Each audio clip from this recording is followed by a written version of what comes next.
All right, we will begin momentarily. There he is. All right, seeing everybody has assembled. All right, good evening, and welcome to the Administration and Finance, Recreation and Parks Committee meeting for March 14th, 2023. We will always acknowledge, of course, the elected body present here, Mayor Kurt Wilson, Councilmember Christine Hall, Councilmember Michael Palermo, Councilmember Peter Vanstrom, Councilmember Sarah Beeson, Councilmember G. Lee Hills, Councilmember William Morthland. I am joined by City Attorney David Davidson, and I'm Randy Knighton, the City Administrator. The purpose of committee meetings are for the city departments to convey information to the mayor and city council and discuss initiatives listed on the published agenda, as well as provide updates of vital information essential to the operation of city government. By ordinance, the committee consists of the mayor and members of city council, as well as the city administrator, and the ordinance does require the city administrator to chair the meetings. This is a public meeting, but not a public hearing. Therefore, while the meeting is open to the public, and we do welcome members of the public here, we do not take public comments or questions during committee meetings unless specifically authorized by mayor and council. Public comments or questions are received at the city council meetings held at 7:00 p.m. in the city council chambers on the second and fourth Monday of each month, and then the fifth Monday in open forum. And we do encourage, of course, citizens to engage our online platforms. If you have any questions or concerns, please feel free to contact the talent of the city. We would encourage the viewing audience to visit the city website for meetings, events, and departmental information. And also the city web service portal, the City of Roswell app, to report any issues or concerns. The first item on the agenda is the approval of the minutes for the Administration and Finance and Recreation and Parks Committee meeting of February 14th, 2023. Motion to approve. Motion to approve by Councilmember Hills, second by Councilmember Beeson. Any further discussion? Seeing none, all in favor? Passes unanimously. Or we'll have one abstention by Councilmember. I suppose I should abstain, All right. too, Mr. Chairman. Yes, thank you. Along with a complaint. Okay, well, I can't read it, Michael, because obviously you were eating here where I'm sitting, and it's like, I'm just cleaning up all of the debris. So the minutes are approved with the noted abstentions by Councilmember Hills and Mayor Wilson. And we'll move to the first item under administration. Item number 2, which is consideration of a resolution regarding public records. City Attorney David Davidson. Thank you. As you know, the city staff is inundated with open records requests. This resolution would we would still be required to retrieve, redact, and copy the records that are requested. However, this would provide a way for us to collect fees prior to handing over those records. It basically says if somebody is anonymous or uses aliases or fake names, that the city can have them come in and inspect the records and then pay for them. This would protect the public dollars from us sending them out, and hopefully will limit some of the time the staff is required to use finding all the records that are out there. And I recommend approval. All right, any questions? Yes, Mayor Wilson. Thank you, Mr. Chairman, and thank you, City Attorney David Davidson. So just for clarity's sake, this doesn't impact the position of the city's responsibility of the fact that all information inside of the city is open and accessible to all Roswell residents, for example. Like, and that doesn't change this at all, does it? That's correct. Thank you, Mr. Attorney. Thank you. Yes, Councilmember Beeson. I cannot be emphatic enough about how much I oppose this resolution. We cite in the resolution 50-18-71, paragraph C, subsection 3, which says that we are allowed to collect taxes and fees, which is true. But if you go into the same record of section 18, section 73, subsection A, we're required that any person, corporation, or other entity may request access under the statute and sue for compliance. That person could be Mickey Mouse. The resolution that we have proposed for us this evening, the final paragraph says that they must provide verifiable names and addresses. I'm of the frame of mind that Mickey Mouse himself could be requesting this information, and it should not change the context nor the amount of information that's provided, because again, under OCGA, which is the Georgia Open Records Request Law, that information, which is not something that's impactful to the security nor the privacy related to anything operating within the city, it's instead how we function or our meetings or information that anyone should be accessible to constitutionally under their First Amendment rights, they should have access to. When we create barriers like verifiable names and addresses, which I don't even know what that means. It doesn't mean that they provide an ID. The second line is anyone wishing to remain anonymous or use aliases may come into City Hall to inspect and copy public documents and pay for such records associated with the search, retrieval, redaction, production. How do you remain anonymous if you have to physically come to City Hall to get that information? It defeats the purpose of anonymity. I realize that we often get a very high volume of open records requests. I know that it's been proffered before that we have a higher volume than other cities. I don't know that that's the case. I've reached out to other cities, especially City of Atlanta. They receive a very high record. But City of Alpharetta actually already crossed this bridge. And if you go to their website, and I have this if anybody wants to look at it, their public records request page says that all fees must be paid in advance. And you can put the name of the requester, the phone number, and the email is required in the sense that it has to be something that they can follow up with to give you the information. Address isn't required, city, state, zip, not required. Description of request is required so they know what they're looking for. But it says that if the city determines a special service charge will be applied for extensive use of technology, resources, clerical, supervisory assistance, written estimates, or of charges will be provided to the requester. Receipt of deposit will also be required prior to compiling such request. I think it's perfectly reasonable to follow what City of Alpharetta requires, and that you can still put whatever name or requester and contact information they want, but we just collect if it's an unreasonable request or a very taxing request. So for example, we've gotten some requests before that puts hours of work into our city clerk, and I want to be respectful of her time. I want to be respectful of our taxpayer money. I think it's reasonable that you can still request this public information anonymously, but you just pay for it up front, however you want to pay for it. Again, because I don't believe any of the information, well, I know for a fact none of the information that can be requested under ORs or Georgia Open Records Act is something that could compromise the privacy or the security of the city itself. It's something that's protected under law, just on the basis of what they ask for. And anyone, city, not in the city, Mickey Mouse, should be able to have the ability to request that information without fear of retribution. Thanks.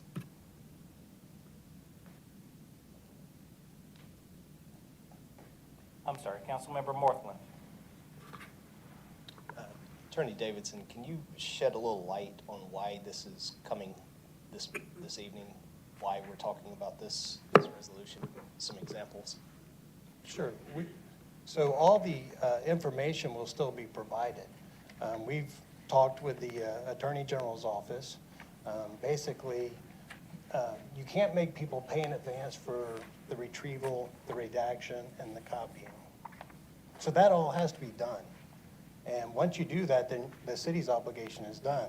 Somebody can come in and look at it. There's no obligation on the city, and there never has been, to mail or email any documents. So this is simply following the state law as I see it and as the AG's office sees it. Everything will still be available. So there's no information, no roadblocks to anybody getting any information. Councilmember Palermo. Thank you, Mr. Knighton.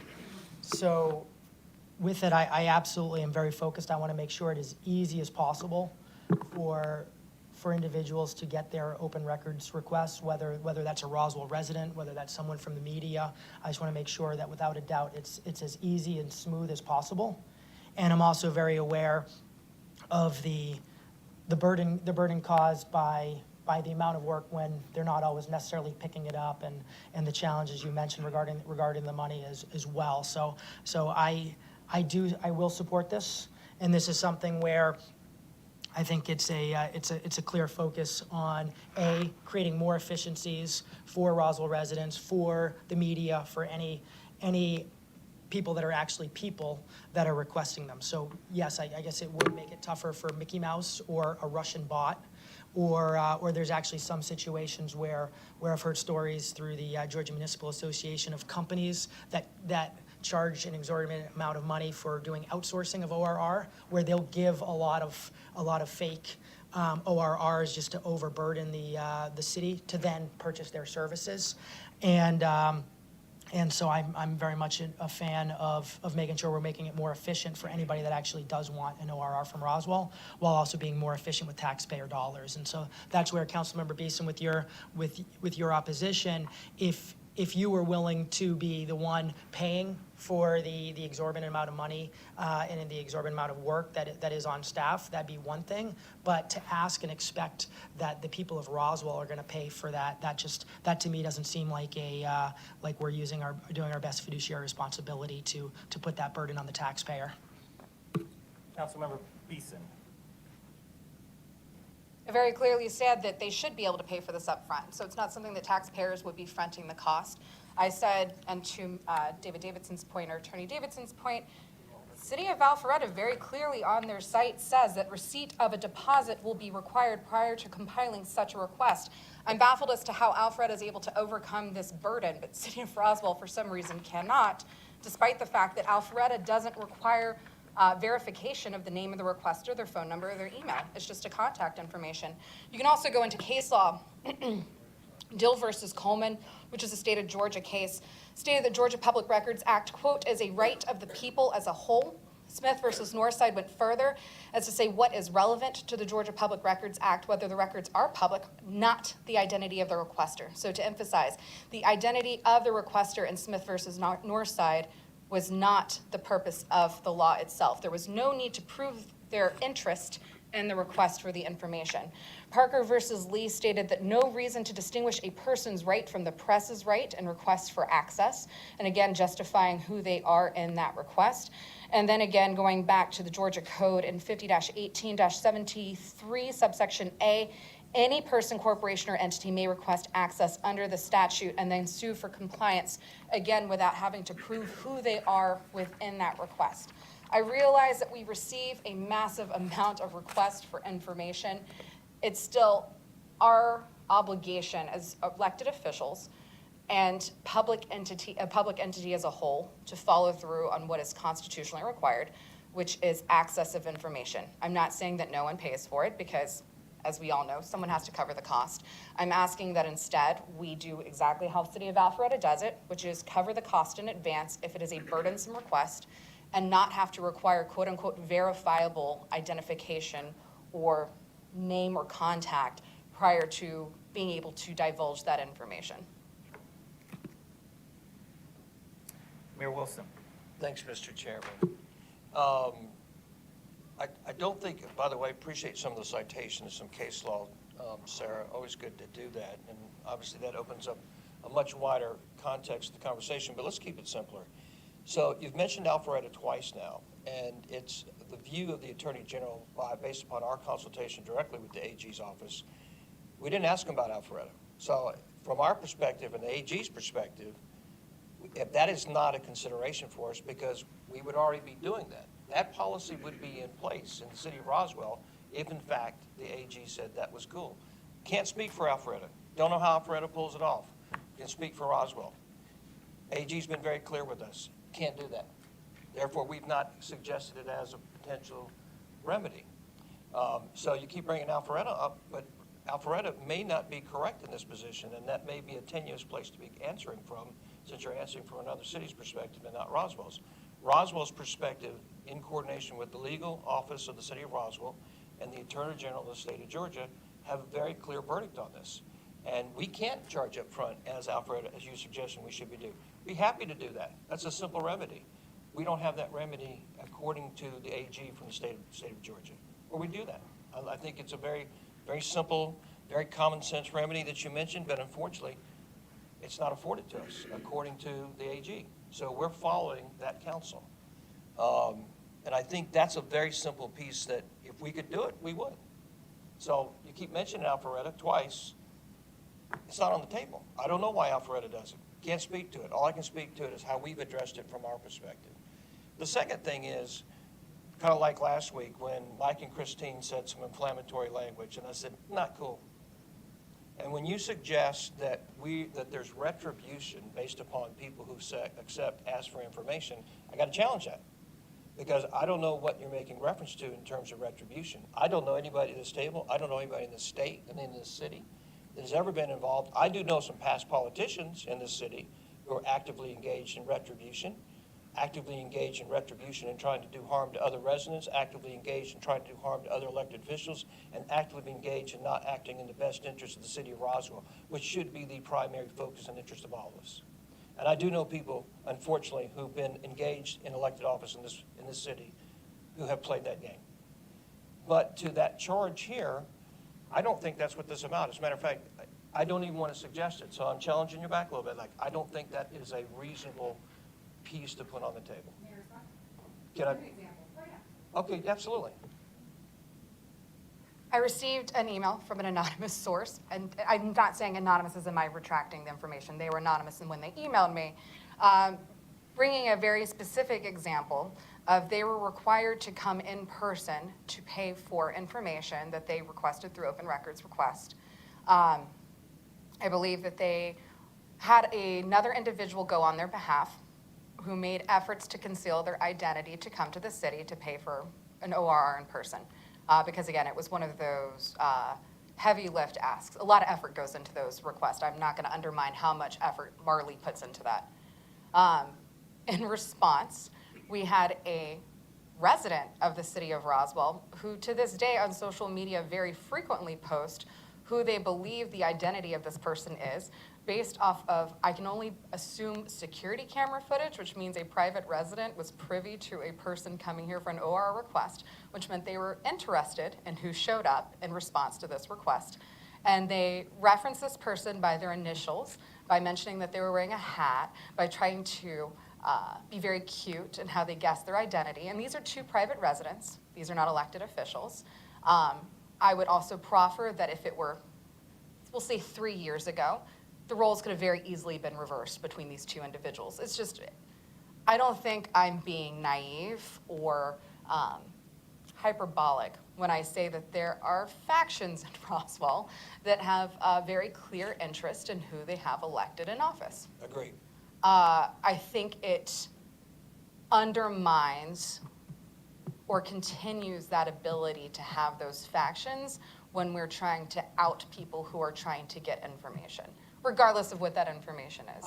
I don't disagree with you. I disagree with the flavor of where you're going. So I will tell you, I'm unaware personally of anybody outing anybody, and I'm in a good position to know that, right? So the information you're relating to, I cannot speak nor address that anybody in city elected office or anybody on the staff of the city leaked that to a private resident and said, hey, by the way, we think so-and-so was in here, and by the way, does that ever happen in the annals of human activities? Of course it does, you and I do, regardless of who's in office and not in office. But it's certainly not part of the policy making. It's not part of the instruments of the politicians, the elected officials.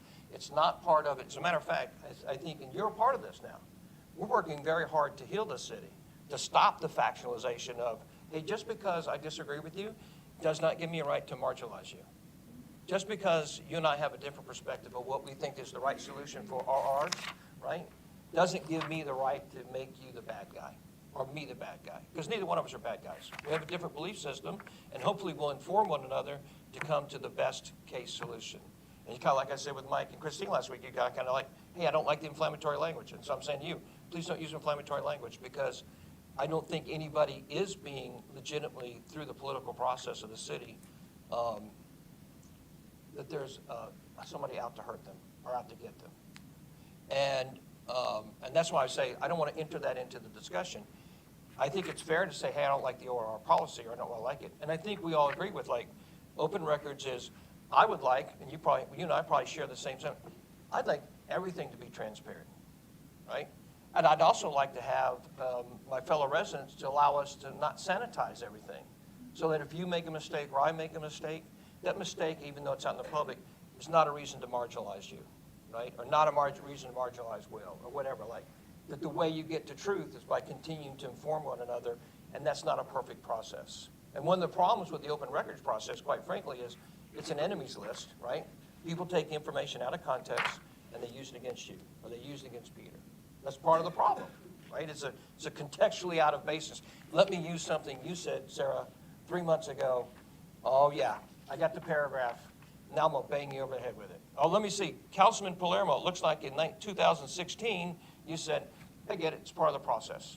And I just wish for us as a people, maybe in Roswell, that maybe we get a little bit beyond that. That maybe one day we actually get to the process that you're not out to get me and I know out to get you, and we're not out to bang each other over the head. The process is critical, like the media has open access, and the media says, and by the way, you have a right to know your accusers, right, in criminal justice. It's not the same thing, but let's be frank. There are people who do take information out of context and use it in the political process to basically be liable, right? Well, that's not right either. Now, the political process doesn't have a remedy for it. We don't have a remedy for that. We don't have a remedy to say, you know, Sarah Beeson said such and such day, and a resident goes out there and uses contextually to beat her up, right? And then creates that as a larger story. I don't think that's right. And I would like this to help find ways to solve for that. I know that's not exactly what we're talking about, but open records is, I think we all agree, that information by law, but I also think by our code, the way we believe in access is everybody has access to that information. And this is not about preventing it. It is saying, though, however, that's why I say, I don't know of anybody being penalized. Hey, I'm Sarah Beeson. Kurt, would you send me the information you sent on such and such day? That's an open record, right? And it should be, and it should be accessible quickly. And you as Sarah, the person, the resident, or the elected official wanting that information, that nobody should judge that other than based on the merit that you've asked for that information. And I would say, if that's true, then why do I have to be, if I'm Mickey Mouse, I'm Mickey Mouse. I mean, I can legitimately prove I'm a Mickey Mouse, but if I say I'm Sarah Beeson and I'm not Sarah Beeson, that's not right either. That's creating, doesn't have a remedy in the law, right? But if you and I did that privately, right? If I said I was you out in the other side of the world and said I misused your name and intimated to other people that I was you and I wasn't you, the law would not support that position. It's interesting, under the remedy of open records, is that I can be dishonest about it. Why do I have to be dishonest? Why can't I just say, I'm Kurt Wilson and I'm asking for this information? What's wrong with that? Yes, Councilmember Beeson? To answer your question, because the burden for transparency does not lie on the private resident, but rather on the public entity, which is us. They have, and I'm saying they as in the private resident, because in this room we're public entities, they have no need for justification as to who they are as it relates to an open records request. It's not like it's not like paying your taxes. It's not like opening a bank account, creating a loan, any of those things that you would have to prove who you are, getting a license. In this situation, there has not been, based off case law and based off what I've seen with other cities, the burden for a private resident to identify who they are in order to access public information. Again, I'm not arguing against paying for this because it's very clear in the code that we can ask for a reasonable amount of payment for the time spent on behalf of the city. So we're not wasting taxpayer dollars. I think that's a fair point. Actually, by the fact, we can't. We have to go collect the information before any request for payment's been made. So if you say, I want such and such, we go do it before you have to pay for anything. I realize that is possibly what the Attorney General has provided, or George, is it Chris Carr? It's his chief senior assistant, Jennifer Colangelo. So that's what we've been given based off of, I guess, the Attorney General's office, not the Attorney General himself. But again, we found conflicting information from other cities who are already doing this process otherwise. And I realize that you're not trying to base it off of other cities, but I do ask openly, not only to mayor, to council, but also to our attorney, David Davidson, why is it necessary that we have to have verifiable name and address in order to request public information? They can request public information. We're not saying that. You can come into City Hall. Go ahead, David, sorry. You can come into City Hall. It's open. So as Mickey Mouse wants to come in City Hall and look at the information, it's there available. Is Mickey Mouse where his Mickey Mouse head to come do that?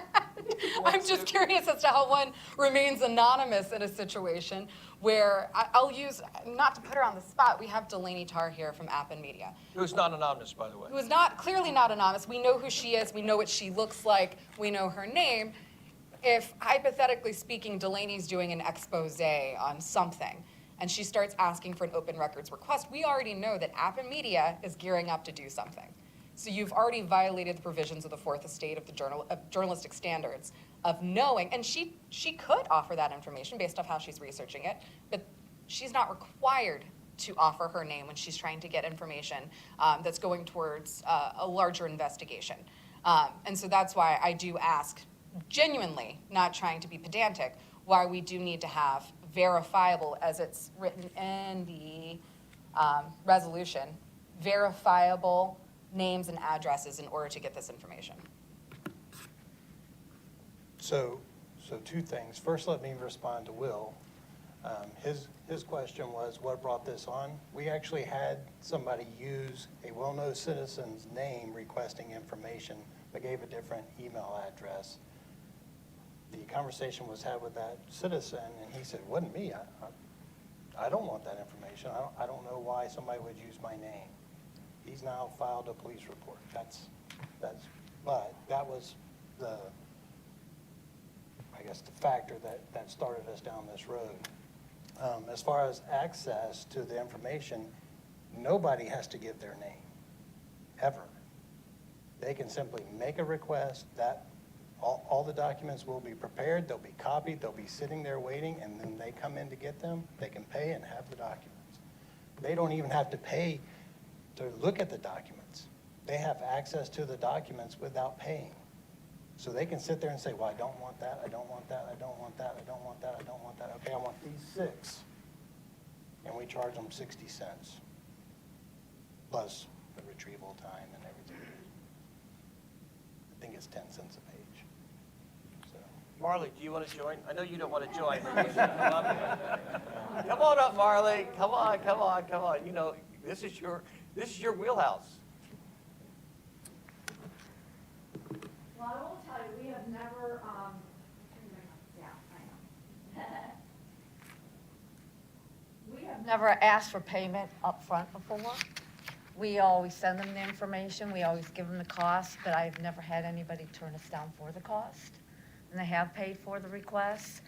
But we, up to this point, have never asked for the money up front before we release the records. I mean, we'd love that. Honestly, when you brought the operetta piece, I thought, well, that's an easy solution. We don't think we can do that legally. That's why we didn't consider it. We do have to give an estimate for cost. And a lot of times, once they get the amount of the request, they either change what they want or they decide they don't want it. That's their choice. But if it is a cost, I think it's over $25, we do have to get them, we do send them the estimate first. At that point, we haven't given them information. We let them know this is the cost. If they want it, they agree to the cost. And then once they say, yeah, we agree to the cost, we release the records, and most likely, 2 days later, we have a payment from them. All right, Councilmember Palermo. Thank you. So, I appreciate all the information provided. I think the mayor's brought up a lot of great points, and definitely appreciate our city attorney for looking into this and raising awareness for this. Because I'd say without a doubt, Roswell residents deserve to not be impersonated. So they deserve to not be made fun of or used within this process. Because again, I'm totally committed. We need to make it as easy as possible for anyone to request and receive open records.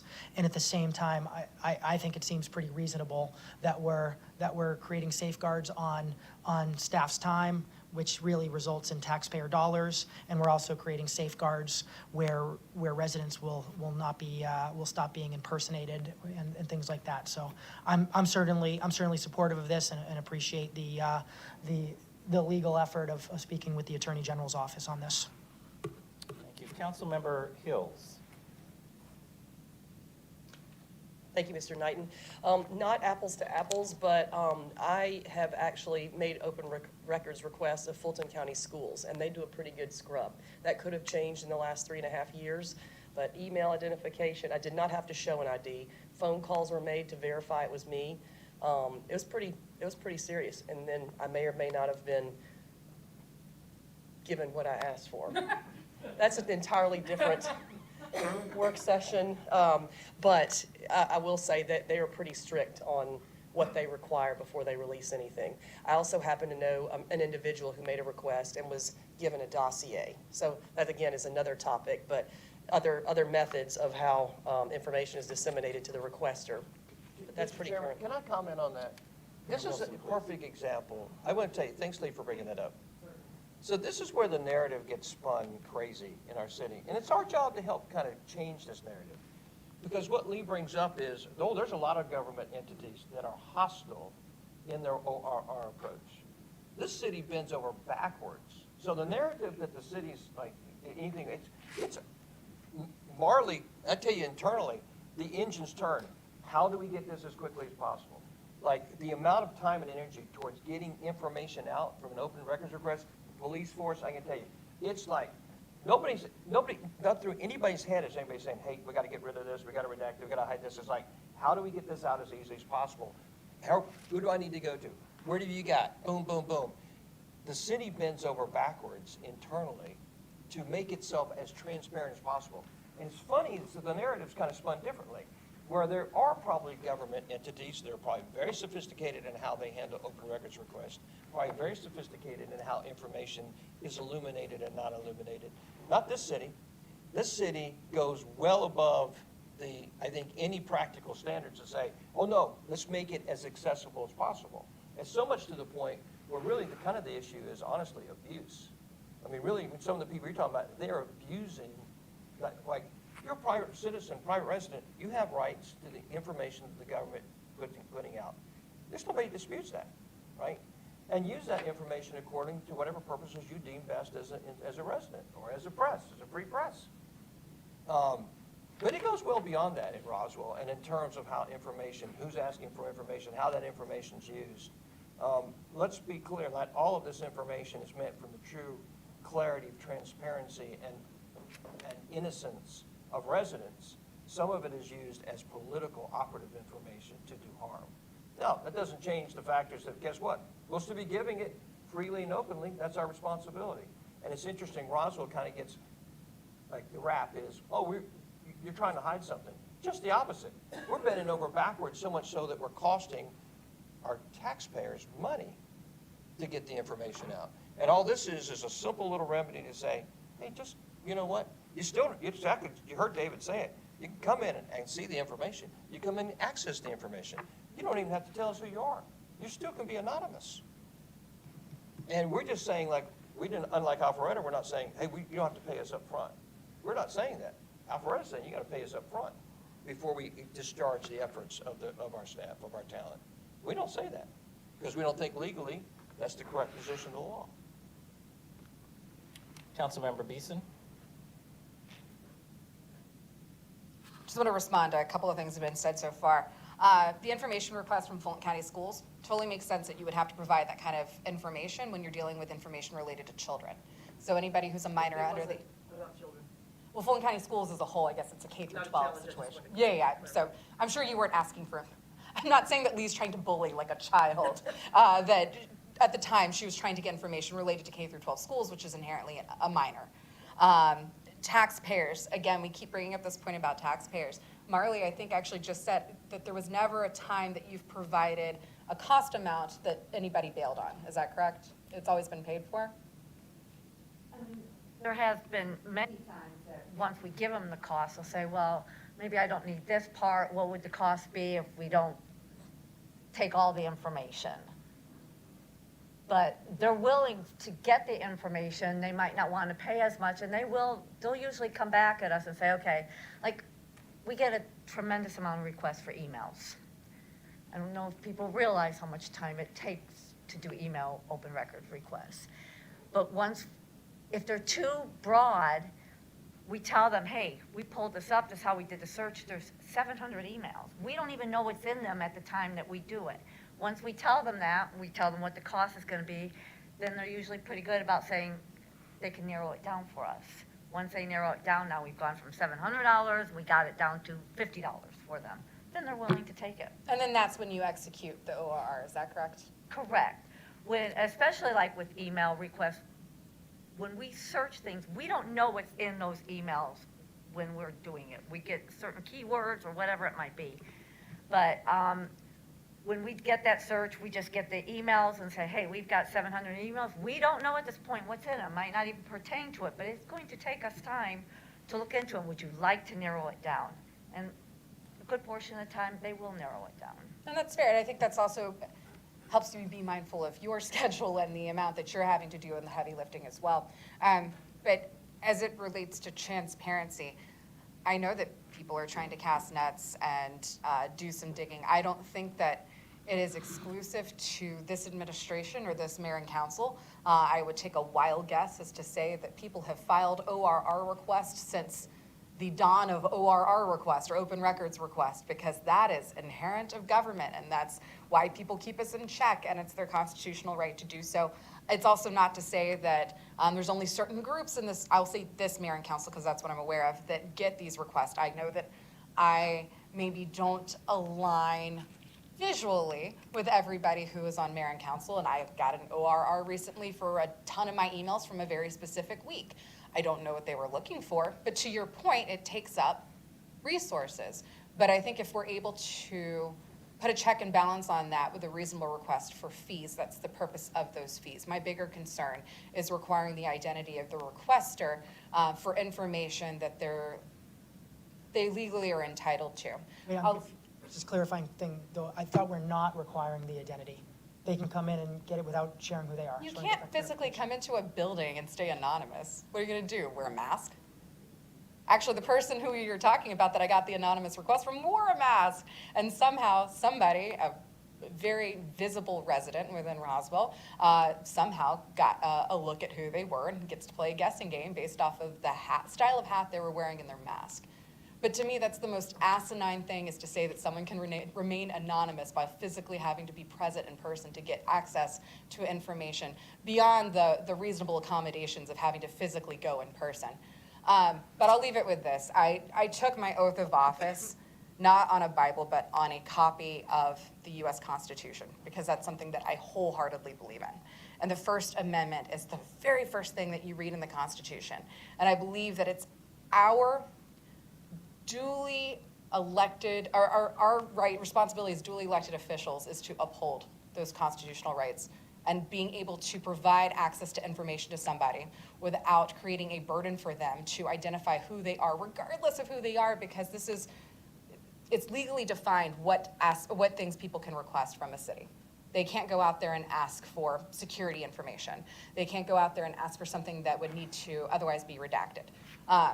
It's something that I think is legally protected, and I want to make sure it remains that way. That's it. All right, yes, Mayor Wilson. Sarah, I want to ask you a question, and not trying to be inflammatory. So, and I'm not trying to lead you with questioning. Would you agree or not agree that the city of Roswell has significant efforts towards trying to have a very transparent effort in its government?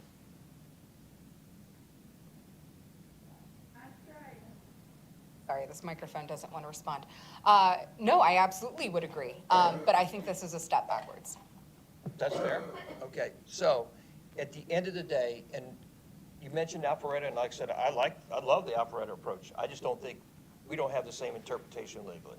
Like, but by the way, and I'd probably argue against it some from the standpoint of access, right? Because right now, I will tell you, is that anybody literally can access the information, like without cost, which is an important factor, like part of the, one of the things there's been several, as you suggested some case law, right? There's a lot of case law trying to take cost out of access, right? So that just because if you've got more money and you have more privilege, like it's easy for you to do certain things. And we've had a lot of case law over the last 60 years of trying to change that to allow access to different pieces of our system so that it's not, you're not financially penalized if you don't have money. This is a perfect example. It is open.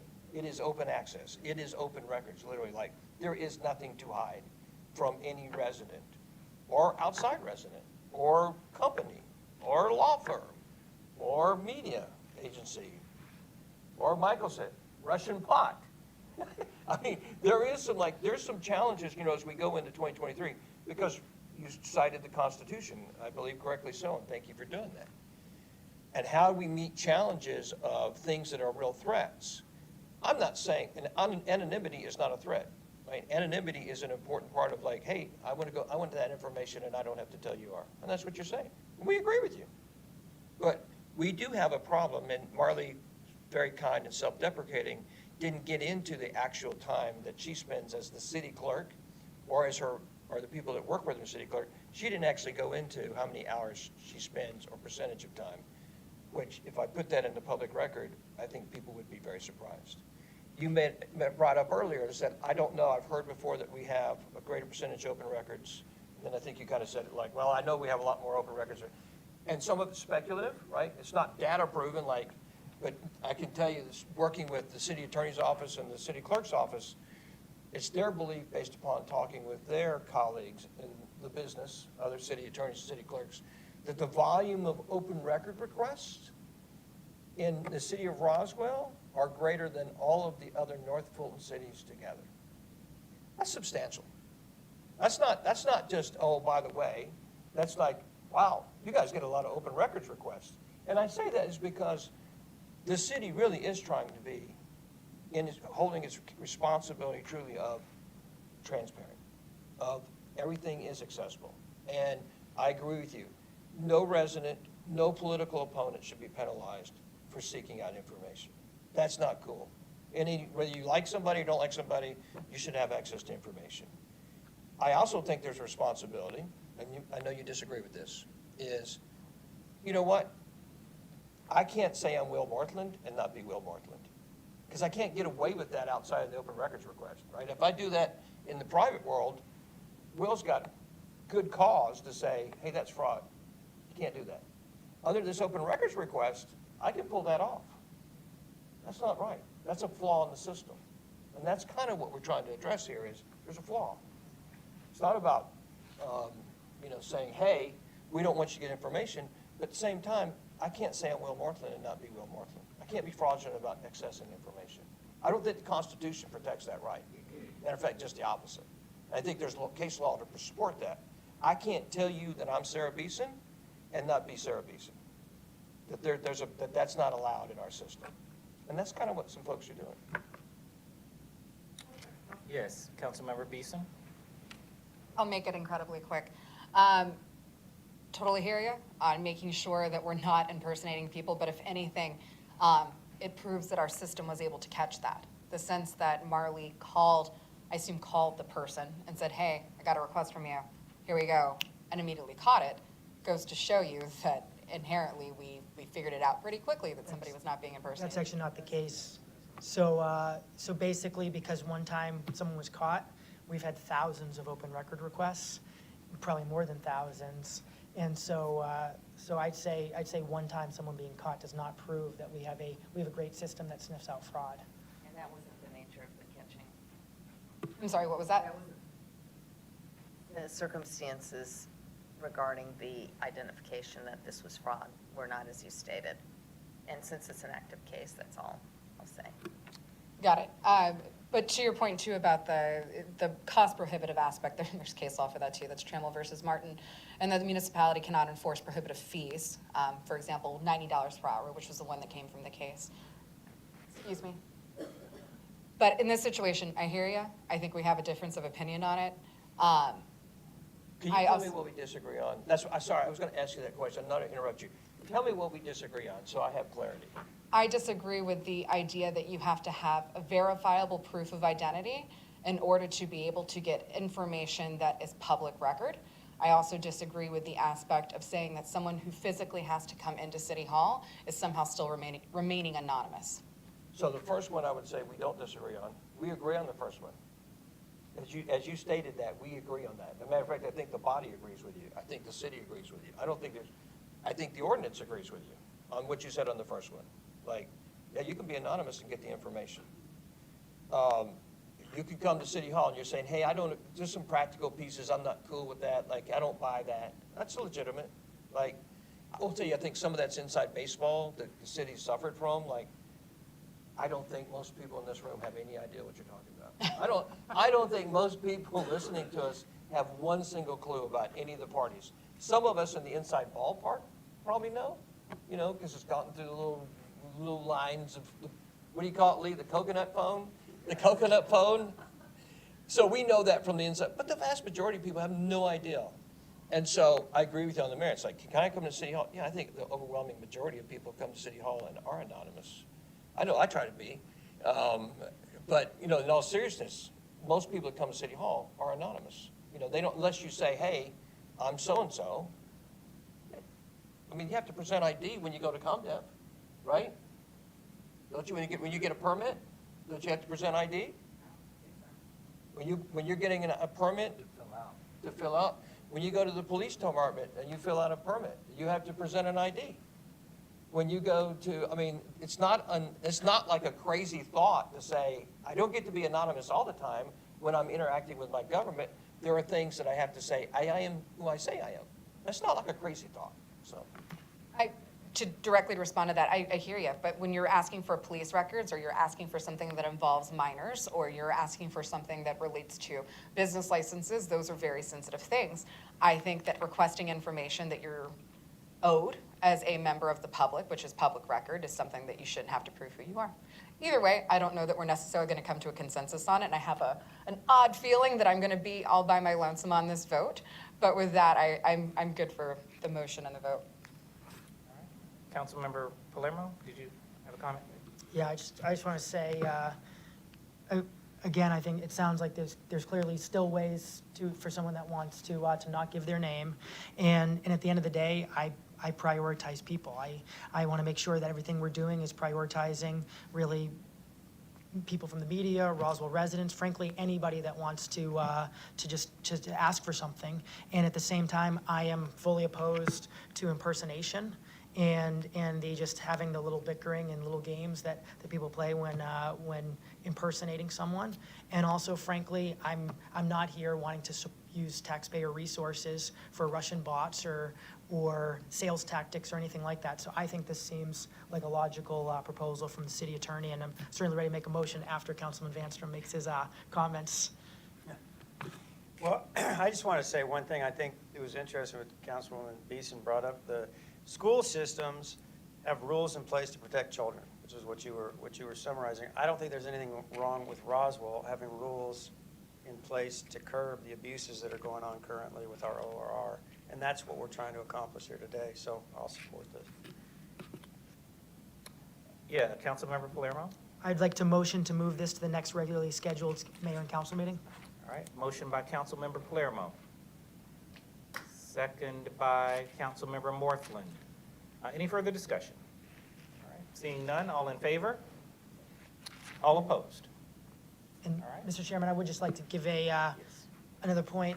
There was mentioned the case law regarding regarding cost prohibitive fees or something along that language. And I do want to just state there was great, healthy discussion we had a few years ago, and a lot of focus that went into the exact costs of our open records, both from, not only from a city standpoint, but also a lot of it was for our police department. And we're very focused on making sure that we're following all laws and frankly in line with other municipalities and counties within the state of Georgia. So I think from everything we discussed in the public, we're very involved in that discussion because there was an active resident who did a lot of ORRs and was very opinionated and was not anonymous. He was just wanting to make sure that the right fees were being charged, and he was bringing the laws, and the city was able to stand by the fees of showing they were competitive and comparing to other cities. Thank you. Yes, Councilmember Beeson. Just so it's clear, I'm, again, not opposed to the fees, and I do agree with you. I think that Roswell's very fair. I think we charge the hourly rate based off of the salary of the person who has to compile all this information. So I think The lowest common denominator. so the lowest salary of the person who has to go to. So I think it's more than fair in terms of the fees that we charge. Again, I'm not opposed to the charges themselves. It's the identity component. Thanks. Thank you so much. All right, thank you. And that item will move forward. Item number 3 under administration is a discussion on municipal elections. I want to bring you just an update on this item, and you do have the letter from, should have that on the table there with you, most recent letter from Fulton County regarding elections, and wanted to bring this back to you. As you remember, earlier in this year, we had a couple of meetings specific to exploring the possibility of municipal elections for the city individually, or also there was a conversation about a collective effort between some of the North Fulton cities. We went through a couple of different scenarios of what that could look like, specific to the city of Roswell, with some associated cost estimates. And since that time, or at that time, Fulton County was proposing to raise the fees associated with, or to Roswell from about $323,000 to $677,000. And subsequent to that, of course, we went through an exploration process of what that could look like if the city held its own elections with associated costs. Obviously, we received a letter from Fulton County recently with new cost estimates, and that total you'll see here in just a moment. We'll pull that up. But also with this, Fulton County has asked that the city or cities respond back to them. There we go, thank you. The city or cities respond back to them with an executed IGA by March 31st, the end of the month.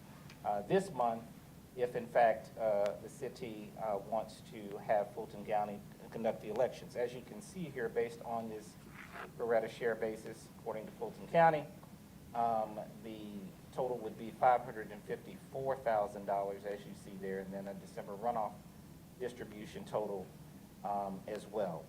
And so we wanted to, obviously, given the letter that we received, subsequent conversations and discussions, wanted to bring this to you as a status update and seek any further direction from mayor and council. I think, as you know, the city of Johns Creek has decided to wait until 2025 to explore this, perhaps independently or collectively. Is my understanding that Alpharetta will have a conversation next week as well. Of course, the city of Milton had developed a committee 18 months, 2 years ago, and began exploring this issue, and they are certainly positioned to move forward. And so given all of the most recent information that we have, the new proposed cost estimates in conjunction with the previous assessments that were made, if the city were to be independent or join perhaps other cities, we wanted to, at this point, provide this information to you and seek any further direction or guidance from the mayor and council.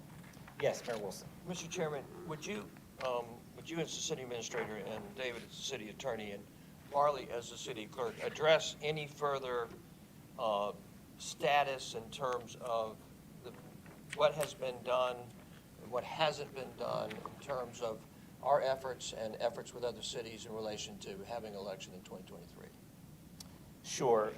I have had conversations and meetings with the other city managers, administrators of the North Fulton cities. We discussed a number of different things in terms of the associated costs and the new costs that were proposed by Fulton County as well. We also began taking a look at what scenario would be if there was a collective election superintendent hired.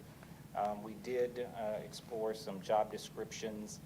There were some contacts made with certain people who've had some experience in the way of elections and actually conducted elections as a part of our exploration. Also, we talked about and discussed perhaps a consultant model rather than a specific election superintendent, a consultant model that would provide guidance to the cities to provide oversight, if you will, for conducting elections.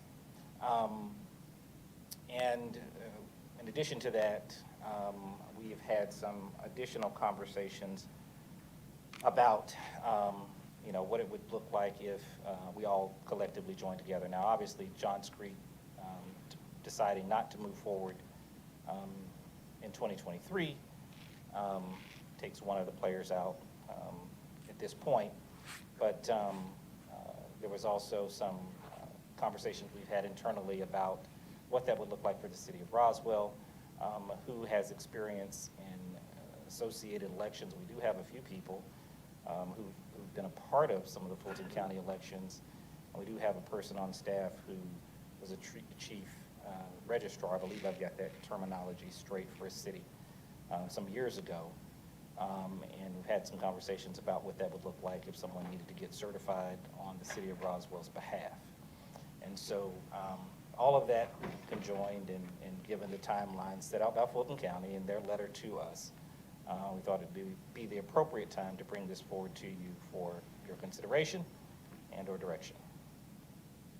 Any other conversations at the city clerk level or city attorney level with other cities or with Fulton County?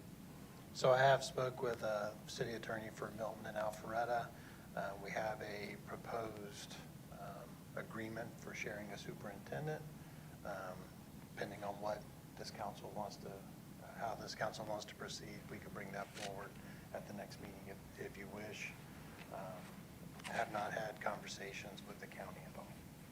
And don't want to lead you, I just want to, as openly as possible, how would you assess where Milton, Alpharetta, Johns Creek, and Roswell are in this process of actually discernment and legitimately being able to execute on certain timetables? Sure. Given where Milton started, which was about a year and a half, as I understand, a year and a half ago, maybe earlier, putting together a committee that I believe consisted of some of their elected body and also some citizens. And given the research and analysis that they've conducted over that period of time, they obviously were much further ahead than the other cities in their exploration, analysis, evaluation, and ability to execute. And obviously, they're going to go forward. Given the timeline and given the circumstances by which we received the initial Fulton County letter and the costs associated with it, Roswell and Alpharetta and Johns Creek, obviously that propelled or provided the impetus for us to move forward and take a look at this more closely. But obviously we did not have the long runway that Milton had established previously. And so given that, obviously, they're in a much more stable position to be able to move forward, given the fact that they've been at this for quite a while. How would you, Randy and David and Marley, inform the elected body who ultimately, right, you have to inform and then ultimately you have to execute the policy decision of the council. And knowing some practical things, where are we and what is our ability, based upon your assessment, of being able to do an election in 2023?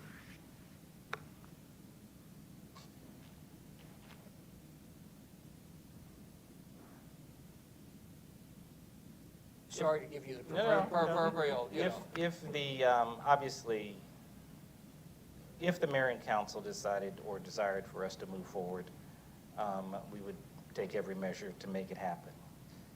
And I believe we could ultimately execute. However, I think when we started this process, or we started some robust conversations back in January, the thought was that there would be an association of cities that would come together and be able to leverage their resources, would be able to pool their talent, and would also be able to coalesce research and information together and move forward together collectively. That does not seem to be the case in the fashion that perhaps we thought at that time. And so that does provide some additional challenge, I believe, and places a greater, if the city were to go independent or if the other cities were not willing to move forward, that obviously places a greater burden on the city to be able to execute solely. There's a lot, and I'm not saying anything that we don't all know. There's a lot to this. There is a lot to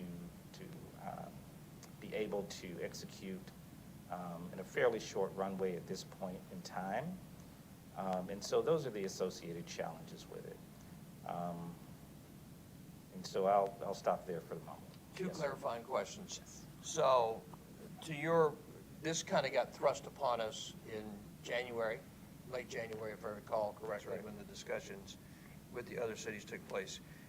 So, when we began looking at this, you're separating the discussion of, we were thinking, and the thinking was, that this would be a collective effort between the North Fulton cities of Milton, Johns Creek, Alpharetta, Roswell, and Mountain Park, and that there would be an election superintendent hired by those 5 cities to administer the elections of 2023. That was the kind of, I think, the impetus of how we were being brought into the conversation, because we felt Fulton County obviously had absolutely forced our hand and said, we really don't want to do the election.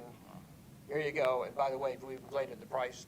And for me, by the way, price is significant, but the real ultimate question is about the election itself. And I think there's a robust discussion. And by the way, I'm a huge advocate that Roswell does need to do its own municipal elections. The question is that 2023 or 2025? And let me just wholly state is that I would ask the body to undertake the mission of having municipal elections for Roswell, whether that was with a collection of other North Fulton cities or by itself, that process be committed to and be executed either in 2023 or in 2025. And I'll give my 2 cents on that in a minute. But I think that commitment needs to be made.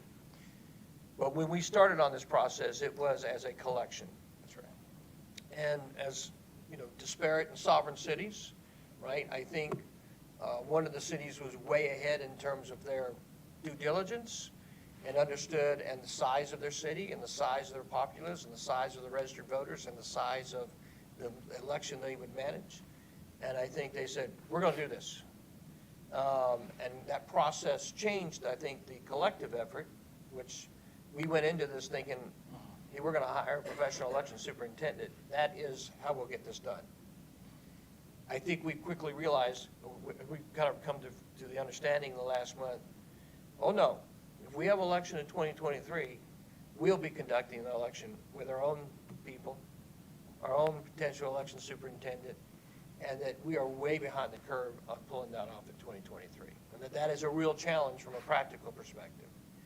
I just kind of, from a standpoint of kind of illuminating this, is we went in thinking this was going to be collective. For whatever reason, it's kind of become individualized. It may again become collective. I don't know. But I think part of it is we'll have a discussion is, are we doing this in 2023 or doing it in 2025? But you have real practical concerns because you really don't have the people in place to conduct election. You don't have an election superintendent. There's not a process today currently to find an election superintendent. And that itself is a significant cost and undertaking. It's not a willy-nilly. Right. And the other piece of is, we got one chance to get this right. Like, once we have the election, it's my intention that Roswell hold municipal elections forevermore, as long as that is the will of the people. And I believe it is the will of the people to do municipal elections in Roswell. But from a practical perspective, you're concerned about our ability to make magnificent in a 2023 election if Roswell's conducting it itself. There would be real challenges, yes. Thank you, Mr. Chairman. Yes. Councilmember Morthland. Quick question, what is the drop dead date on making the decision here? Well, according to the Fulton County letter, it's March 31st with an executed IGA. That is the date they have given. I'm all for us running our own elections, but so fast with so many balls in the air, not knowing if we're going to be 100% accurate on executing this, 2025 is just a safe option. If you tell us that 2023 can happen and we execute, I'm all for 2023. So that's really the question at hand right now. Councilmember Palermo. Thank you, Mr. Knighton. And so with it, I'd say, despite your very hardworking and optimistic response of if that was the direction, you all would find a way to make it happen. I just say the fact that we're in mid-March and there's so much work that needs to be done, there's so many unknowns. I just feel that it's more realistic to really explore doing this in 2025. And I still stand by from the original time we were discussing this, that there's a lot of benefits that if that's the direction we go in, that we really should be creating economies of scale. So by 2025 would give us the opportunity to be working with the other cities and seeing if there's those benefits and creating those economies of scale. So given the fact that we just have such a short runway, and as the mayor very accurately put it, you only get one chance, and there's a lot at risk doing this for the first time with the risk of it being rushed. So I think it does make sense for us to explore for 2025 with the other cities, and we move forward for 2023 with Fulton. With one key update though, is just, it's an amazing gift and an important responsibility to be able to vote. And that's something that should be a habit for all residents, for all citizens. And the fact that Roswell is getting a decrease in the number of early voting locations is really bringing the city and the region in the wrong direction. So I strongly feel that if we're going to move forward with this IGA, it needs to be accompanied by a resolution that is going to be strongly putting the importance on not removing a site that Roswell residents, as well as frankly, probably Johns Creek and other residents would probably have been voting on as well as they drive to 400. So, if you look at the last page or the second to last page of this, obviously Atlanta's gigantic. They spend the most money by a lot. They have the most voters. They have the most locations. No questions there. But I mean, the fact that South Fulton, being 16,000 voters larger than us, and they continue to have two sites. And then we're dropped down to one site, which is the same as Johns Creek, which has 12,000 less registered voters. It's the same as Alpharetta, which has 22,000 less voters. It's the same as Fairburn, which has 60,000 less voters. It's the same as East Point, which has 42,000 less voters. So there's a hardship being created, and it's one that I strongly believe we need to include in a resolution that Fulton County restore this location, and really a key around it is just that yes, we had issue with the prices and the costs that they quoted. I'm glad that they've reduced that, but that was not the only issue that we raised. The issue was they were making it more difficult for people to vote, which is not what Fulton County should be doing. It's not what Roswell should be doing. So I strongly hope that if this committee supports moving forward with this IGA, that you consider supporting a resolution that is gonna fight for the people of East Roswell and really for anyone wanting to access voting on Holcomb Bridge Road. Thank you. Councilmember Beeson. I think I've said for the last 2 meetings now that I am in support of Roswell taking on our own elections. you try to clean up. Roswell taking on our own elections. But my hesitancy lies in the timing of the execution itself. To Councilmember Palermo's point, we think of the election as being 6 months from now because as being 9 months from now because it's March. But in actuality, it's closer to 5 to 6 months from now because you still have to go through absentee ballot request, qualifying, the rigmarole that goes into an election. So I'm very concerned about the timeline itself. Johns Creek just voted on their end to stay the course for 2023 with Fulton County and then move towards 2025 of working with other North Fulton cities. So that would be not only another city who's come to the same conclusion, but to Councilmember Palermo's point, I think we would lose on that economies of scale that we otherwise would have had by having Johns Creek as part of that group. And then also to Councilmember Palermo's point, Roswell isn't the only one that lost voting locations or early voting locations when looking at Fulton County. I went back and looked at 2022 and their early voting locations, and I realized that this is for a municipal election, so they're expecting a somewhat lesser turnout. But it looks like they moved Northeast Rural Oaks Library and Johns Creek to Park Place at Newtown, which is 2 miles closer to the East Roswell Library location, which they dropped. So I assume they're trying to just move that little radial point closer to the middle of a lot of people.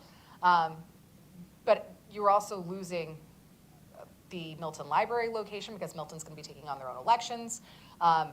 Roswell doesn't vote in a vacuum, and what I mean by that is my parents vote at Milton Library. They live in Roswell. I know folks who voted in East Roswell, even though they lived on this side of town, because that was their commute to and from work in Gwinnett County. Losing on those voting locations, I think, is putting undue strain on our voters and creating a barrier to access for voting locations. So I'd be fully supportive of Councilmember Palermo's resolution to recognize that we need to maintain, especially if we're paying the same amount of money that we previously paid, maintaining the same number of voting locations. But otherwise, I'm supportive of what the mayor outlined and that we're targeting 2025 to take on our own elections and using the amount of time not as a way of waiting, but instead researching and establishing a way that we can establish I want to make sure that we don't make people lose faith in their elections, essentially. And I think if we do this right, that's setting a good example going forward, and I want to make sure we're doing that. It's Councilmember Hills. Thank you, Mr. Knighton. As unfortunate as this conversation is going in a direction of not doing this in 2023, I could not be more elated that it sounds like we've got great support for running our own municipal elections. And I've been talking about it, working on it for years now, not 5, like 2, but even with previous administration here in the city before I had thrown my name in the hat to run for this position. I think it's a huge responsibility we have. Within that, of course, to dedicate the right number of voting precincts, but to our residents for fidelity. I have said this over and over again, not on any one individual, but I and many others have lost faith in Fulton County in executing elections with fidelity. I don't feel like they have their act together, and I won't go on and on and on. I feel like we have a responsibility, and we have had a record turnout of individuals. Actually, somebody from Cobb County tried to sign up to vote in Fulton County to work a poll. We've had huge results and outpouring of people that want to work the polls. So the narrative out there the last 2 years that they can't get anybody to work, I challenge. And I think that we could do an excellent job here. We are full of very intelligent residents in Roswell and folks that want a fair election. Whether my guy wins or not, I want to know that that election was launched and executed with fidelity, and that it can be proven. So I look forward to 2025 if that's the way this goes. I will put out there that we have a handful of folks that have been working on this behind the scenes, kind of like a border commission, completely unofficial, and somebody that had even offered up to interview as an election superintendent for us. And that body believes that we could absolutely pull this off in 2023. And everyone that I've talked to, there are about 5, have said, we want to cross party lines on this committee. and make sure that we have representation from all political views to make sure that that authenticity is perceived and proven to be the characteristics that we believe in the city of Roswell to execute a fair election. So I maintain we should go forward with 2023 if this committee chose to do so. But I will say I'm delighted to hear that most everyone is in favor of going forward, at least by 2025. Thank you. Thank you. Yes, sir. Mayor Wilson. Let me. I'm sorry. Yield my time to Councilman. Councilmember Vanstrom, sorry. But you know I'll be brief.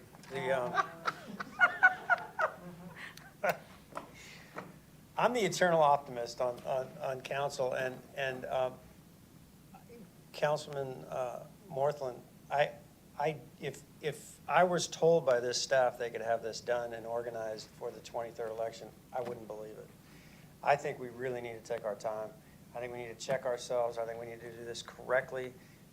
It's not only that we only get one shot, it's that we don't want to do it wrong the first time and have mistakes that come back to haunt us, and we lose the ability to go forward with this into the future. So I really implore all of us to take a step back, make sure we've got this organized and do it right.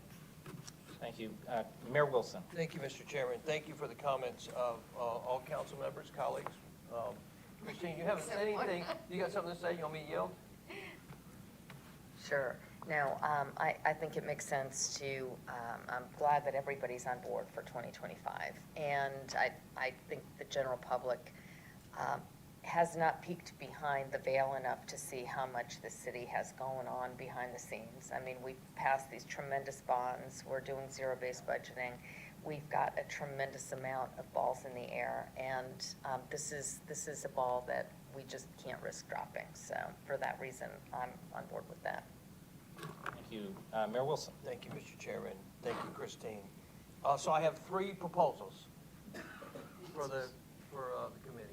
One is to formally pass on doing elections, the municipal elections in 2023. Two is to formally commit to doing the municipal elections in Roswell in 2025. Three is to appoint an election commission of residents of both independents, Democrats, and Republicans as they self-declare, and having a full representation of people who identify themselves as independents, Democrats, and Republicans equally represented on the commission, and have that commission appointed by the end of the third quarter of this year, which would be September 30th. Have that commission appointed and in place and begin work as of October the 1st of this year. So I have three things to put before you. One, regrettably, say we're not going to do municipal elections in 2023.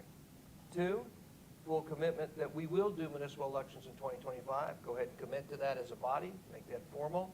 Three, put an election commission of residents in place to begin help formulate the processes on how we're going to conduct municipal elections in Roswell in 2025, and have those people appointed, formally in place by September 30th, the end of the third quarter, and in place, ready to begin work on October the 1st, the beginning of the fourth quarter of 2023.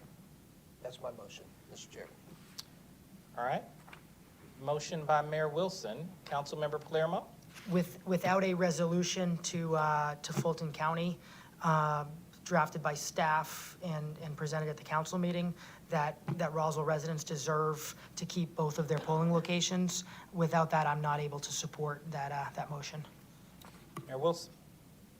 So noted that I duly left that off. Obviously, a resolution does to be in place from the elected body saying, one, let's say there's two things. One, there needs to be a formal resolution.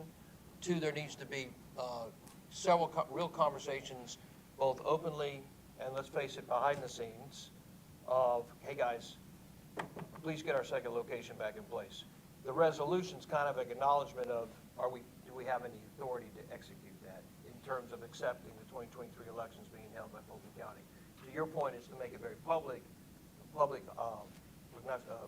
statement of saying, hey, it's not cool to have two beforehand, and now you're relegating us to one. That's a big deal.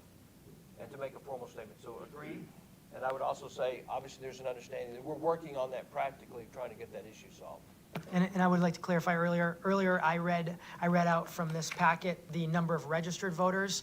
I am completely confident that Roswell will have a much larger number of actual voter turnout compared to all these other cities, and just so crucial that we have both locations to not create hardships. All right, thank you. I'm sorry. So wouldn't your motion, Mayor, just be simply 2 and 3? Because we have to approve, it'll be 25, and then we're going to form a committee.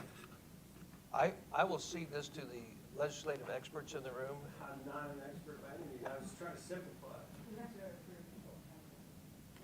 Let me, So, yeah. go ahead, Mayor. Go ahead, Mr. Chairman. No, I was going to just, I believe the mayor made a motion. Councilmember Palermo mentioned the resolution. I would add that to number 1. All right, there we go. All right. Mayor is willing to add that to his original motion, right? Yes, sir. And that's a second by Councilmember Palermo, correct? All right. I'm actually going to let someone else second as well as talk on this. Okay. I just wanted to make sure we have a resolution stapled to the IGA that we sent to Fulton Okay. County. Thank you. Councilmember Beeson. Question on the existing motion. You mentioned putting together the bipartisan, nonpartisan, multi-partisan committee, exploratory committee. Not against this, but before I'm able to vote on that motion, do we have an idea of how we're going to comprise that? Who's going to appoint those members? Let me say this separately. 1, I'm proposing, so treat these as 3 separate measures. 1, right, no, Roswell will not do municipal elections in 2023, with the caveat that Councilmember Palermo has stated. That's number 1. So I'm asking for a vote on that. So number 1 is sign this with the resolution that says we need East Roswell location. Yes, sir. So That's motion 1. Separate motion, commit fully to doing municipal elections in 2025. Separate motion. Make the commitment as an elected body that we would do that. The third motion, and this is up for a little solutioneering, so I literally was like, hey, offering up an opportunity. Let's put something in place as part of that commitment as a third piece to say, let's get our residents involved. Let's have a nonpartisan, multi-partisan, bipartisan commission to say, let's figure out how we want to do this. In other words, let's have a separate apparatus supporting the elected body of, kind of like Milton did, but make sure that it's fully transparent, fully bipartisan, nonpartisan, bipartisan. Councilmember Beeson. Respectfully request, is there any way that we could amend the current motion that's standing, which is, I'm good with voting today on the Roswell IGA situation and accepting that with the addition of Councilmember Palermo's resolution that we need to have 2 early voting locations, which includes the addition of the East Roswell Library location, as well as a commitment to Roswell taking on our own elections, either on our own or with the other North Fulton cities in 2025, but tabling the third component of the motion, not saying striking it, tabling it, so that that way we can put, I'm fried after last night, I'm gonna be honest with you, we didn't leave till like 1:30. We could put some brain power into that one and we'll do it later. Let me say this. The third motion, let's come up with an easier, softer wording. Put some apparatus in place to help us formally move forward on the commitment of number 2. I guess that's what I'm saying. So take my solutioneering out of it. What I want is just to formally commit in the number 2. And so I'm just offering, and maybe to your point, take that off the table. I just don't want the time to slip by too far. Councilmember Palermo. And so just one way to potentially accomplish that is, so again, the important timeline item we have for March is, your first part is this IGA with a resolution drafted by staff, and that's at the next council meeting. And then the other part is a commitment to move towards 2025, and a part of that being discussing creating that bipartisan, nonpartisan, multi-partisan committee to help explore this. And that's something that should probably be discussed at committee in April or May. I'm suggesting, what I'm asking from this body is, right, number 1, IGA. Number 2 is a party that, this party's not too hard intellectually. It is, go ahead and make a commitment. You're going to do Roswell municipal elections in 2025. How you do that, to your point, that's another day. But I am asking you, go ahead and say, oh, we're gonna do municipal elections in 2025. Commit to it. Councilmember Vanstrom. Okay, great, commit to it. Let's not get into the minutia of how we're going to commit to that until we start really working out all those in committee and down the road. And I love your direction you're taking us, 100%, but I think there's too many questions that's going to bring up at this point in time. So we will get there. This body always gets there. This group is so hardworking and committed, it will evolve, and I think it's a great idea. All right, So I will respectfully take number 3 off the table. all right. So we've got Mayor Wilson's motion, and I believe there's clarity on the motion. Can you give clarification on that? Who said that? What's part two? One is clear. No, there's only one, right? There's the One, IGA and with the then there's resolution two. stapled on it. That's right. one. That's one. And what's number two? Commit to doing municipal elections in Roswell in 2025. Attorney Davidson. So by state law, if you're going to have the county run the election, you have to adopt it by ordinance. And by our code, you have to have 2 readings of an ordinance. So if you got to have it done by March 30th, then we'll need to have a special call meeting somewhere in there just to approve it. It can be really fast. But it'll just take 2 Two readings. city council meetings. So basically, the second reading would likely be the regularly scheduled Monday. You could do it either way you want to do it. You could do it the 27th and then on the 28th or 29th, if you want to do that. Yeah, the night of committee. Well, go ahead. To clarify, do we need to have a standalone work session for one of those readings, or can it be during committee 2 weeks No, from now? it needs to be at a council It's meeting. got to be formal. During a meeting, because of public comments. Okay, You can have a special called meeting before or after committee. perfect. We'll just do back-to-back like we did the initial discussions. Got it, thank you. All right. Well, Carla, with you got that, all that. This is all you anyway. Sister, you got all this. so I believe there is clarity with Mayor Wilson's motion, correct? Everybody is clear, all right? Okay. With that motion, we'll ask for a second. Second by Councilmember Hills. All right. Any further discussion? Seeing none, all in favor? Passes unanimously. Thank Can I you ask- very much. Can I ask one question on this? Are we committing to calling a special called meeting then on the 28th? Whatever dates. So whatever date makes sense with the committee. So the next committee meeting, just throw a special called meeting on top of it. Right after. Right after. All right, thank you very much. Under finance, item number 4, consideration of resolutions declaring city's intent to seek reimbursement of certain payments from the issuance of bonds. Mr. Ryan Luckett. Thank you, Mr. Knighton. Good evening, Mayor and Council. Just to provide some background, as we all know, the bond referendum back in November 2022 was passed by the voters, all 3 questions. The city is currently working through all the steps involved to get us to the bond issuance process. While we are working through that process, of course, some of the bond projects or the components of those projects can go ahead and begin. An example of that, a few weeks ago, you all approved the replacement of one of the artificial turf fields at East Roswell Park. So we are allowed to begin the bond projects prior to the actual sale of the bonds. And then once those bonds are sold, the city can use the funding to reimburse itself for previous expenses related to the bond projects. In order to make that happen, we are required to adopt a resolution, mainly that's because we, as a city, intend to issue tax-exempt bonds, and those are heavily regulated by the IRS.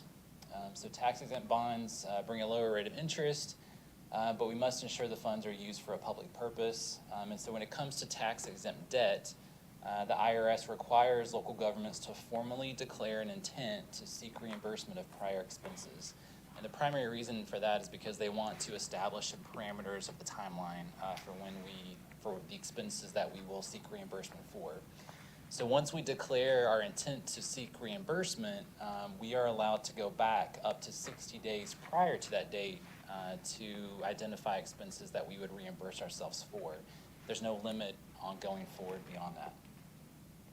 So we we are recommending approval of resolutions declaring the intent to seek reimbursement. We do have to have a separate resolution for each bond question. At this point, before you, there's a resolution for both the parks bond question as well as the public safety bond question. There is not at the moment one for the parking deck because we are just seeking some clarification. I know, I'm not sure the decision's been made yet, whether that would be a tax exempt bond or a taxable bond. That's all dependent upon how you all decide to construct the deck, and I know that's probably a separate question, and we can always come back later and add that resolution, or we can do it now to be on the safe side. There's no harm in doing it now, so I'll ask some guidance on that aspect, but we do have the two resolutions tonight ready to go, and I'll be glad to answer any questions. Thank you, Ryan. Councilmember Palermo. I have a question purely out of curiosity, so I'm not saying there's any thought one way or another on this. But, so for the parking deck, you mentioned you're not sure if that would be a taxable or tax exempt one. Is it all or none, it's all tax exempt or it's all taxable? Or are there certain situations where you have a portion taxable, a portion tax exempt? Just curious. Yes, we could do a portion of both if we knew kind of what that split could be or should be or will be. Yes, you can do two separate issuances and have taxable and tax exempt. Yes. And Ryan, the impetus for that is because it could be a public-private partnership, is that correct? Correct. If there's going to be a portion that could be of private use, then we would not be able to use tax exempt bonds for that. Councilmember Beeson. It's just my suggestion to council, and in this case, mayor, I would say table the parking deck discussion for the time being, as I don't think that we're very clear as to which way we want to move forward on that yet. It's not to say that we're not having discussions, but I don't think that we have a clear direction as to which way we want to go with that. So I'm comfortable with moving forward on the resolution as written. Councilmember Hall. For clarity, you weren't proposing a parking deck resolution this evening, is that correct? Right, we just have two in there Thank you. for the other two questions. Okay, just want to make sure I didn't miss. Councilmember Palermo. So I just have a question, because I do want to make sure we're making a lot of progress and moving as fast as we can, knowing that governments move very slow. So the 60-day rule. So hypothetically, if tomorrow an appraisal is done, or a property is acquired, or a building on existing property is knocked down, anything like that, so let's say that happens tomorrow, then 60 days, so then as long as we request it within 60 days, the bond money would go towards the expense of, say, a building being knocked down? Correct. Okay. All right. Thank you. Any further questions or comments at this time? All right, seeing none, we'll entertain a motion. Yeah, Councilmember Hall. Sorry. Well, I'm ready to make a motion. Yes, please. Motion to move this forward. All right. All right. Motion by Councilmember Hall, second by Mayor Wilson, I'm sorry. Second by Mayor Wilson. Any further discussion? Seeing none, all those in favor? All right, passes unanimously. Thank you very much. Item number 5, under Recreation and Parks, consideration to award the Lower Groveway parking lot paving contract to the Surface Masters Incorporated in the amount of $93,350. Mr. Leatherman.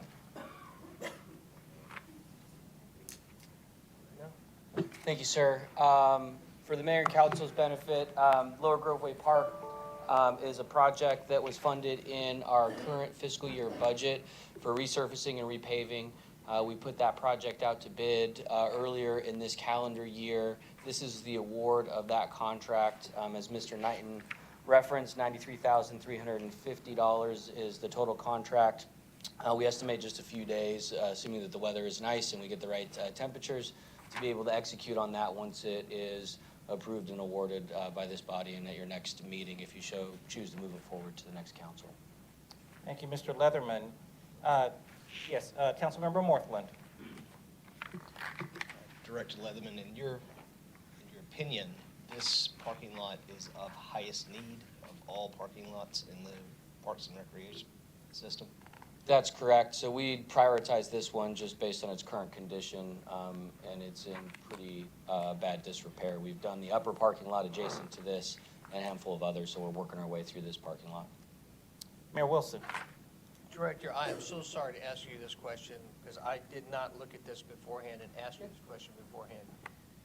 I am assuming that this is done in coordination with the Transportation Department and their expertise on paving. Yes, it is. We coordinated with them as well as the finance department on the procurement process. Thank you, Director. Both RDOT and Finance were involved. Yes. Thank you for the question, though, Mayor. Thank you. Any further comment or question, or we'll entertain a motion? All right. Sure. Councilmember Morthland? Motion to move this forward. All right, thank you. Councilmember Morthland with a motion, second by Councilmember Beeson. Any further comment or question? Seeing none, all in favor? Thank you, passes unanimously. Thank you. Item number 6, under community development. We will, I believe we'll have both Jackie and Lenore. Oh, no. Item number 6 is consideration of a resolution to changes to the Groveway Community Overlay for the Roswell Housing Authority. All right, thank you so much. Yes. So, good evening, committee. We were in a meeting a little over a week ago with the Roswell Housing Authority and several council members related to some changes to the Groveway Community Overlay, which was adopted and approved in 2012 and then placed in the Unified Development Code when the code was created in 2014. In 2015, a year after the Unified Development Code was adopted, the Groveway Community Overlay requested a few changes at that time, and the council did grant that by resolution. The Roswell Housing Authority is looking to submit a grant in May, and part of that is in relation to the request that they have this evening to request a few changes that are currently in the community in the overlay regarding the length of the building, the depth of the building, and public art. So what this resolution would do would basically remove a few of those items that could possibly, I wouldn't say hinder, but help them out and work towards getting their grant.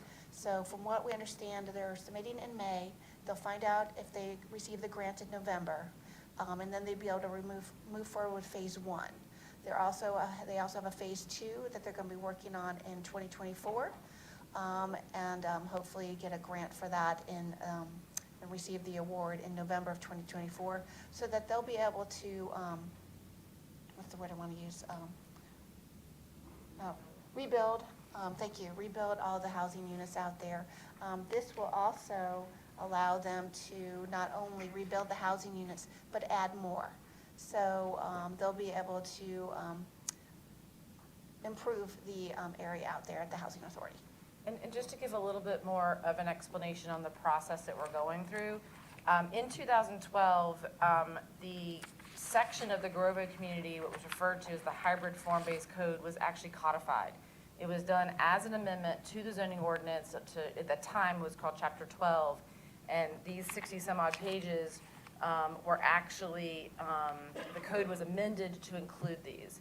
For some reason, in 2015, a resolution was done to make modifications to this. We're not quite sure why, because the way that the wording of it is, a resolution cannot permanently modify the text in the code. And so when it was brought forward to us, we double-checked everything, worked with Mr. Davidson to make sure we had it correctly documented. There are allowances in the ordinance for mayor and council to utilize incentives in order to encourage redevelopment. And because of the kind of project that they're doing, that's the reason why, as you look through the draft resolution, it does refer to the code where this is attached into the UDC. It then refers to the incentives that you guys have the right to offer. And then we list the 3 sections of the code specifically that are referenced regarding building depth, building length, or the width of it, as well as some requirements for public art. And so this resolution is to basically grant them the permission as an incentive for the redevelopment to not have to comply with these. And then in parallel to that, staff's recommendation, even ahead of the stuff we're talking about with the overall UDC, is to take care of this and make sure that we grant them as many of the opportunities that are included in this ordinance to continue, but where there might be some things in here. For example, our current parking ordinance, just as an example, requires less parking than the old ordinance does. And so unless they prefer to have a lot more parking, we would recommend that we make some revisions to that and exclude some things out as a part of that text amendment process and get rid of the things that are not a benefit to the housing authority. And that's another separate parallel. This is an immediate action that council can take to grant them those permissions, so they've got it for their application process. Mr. Chairman, thank you. Lenore and Jackie, thank you for your great work. Thank you for your proactive thinking on this and your proactive work on this. I have a question, Lee, and Karen, you're here. There you are. Come on up, Karen. You might be a part of this. Zoning expert. Right here. Yes, you brought another zoning expert. We love zoning experts here. I got a question. I love the fact that we're thinking proactively. This is for the Penrose development. Like I said, the application's being submitted in May. We'll find out the award in November. You'll find out the award in November. Correct. There's a lot of pieces to this overlay, okay? This is not a swipe. This is very complex. And so my only question is, and like, you guys have spent some time on this. You guys have spent some time on this. Penrose obviously has spent a lot of time on this. If Penrose doesn't get the award, if you don't get the award, right, and we've changed this, then we've wasted some time. In other words, we're gonna do what we need to do to help the Roswell Housing Authority in terms of our zoning code, basically. We're gonna make it work. Right. And I'm just thinking that we may be, I love the proactivity. I think it's smart. I'm wondering if we're preemptively creating some work because, and by the way, it may change with Primrose as well, ultimately, the ultimate project. So I'm asking the question, do we really need to do this now? Because it really doesn't impact, I don't believe, what Primrose is submitting. Penrose. Penrose. Yes. As long as Penrose knows, hey, city, you're not gonna screw me, right? I'm submitting this is what it's gonna look like. Here's this. Well, Go ahead, For sorry. the application, I'm sorry, for the application process, and that's due in May, we have to already have any kind of zoning issues or ordinance issues resolved. We can't go into that application with a hanging, the part of the point system going into that says that all of these things have already been taken.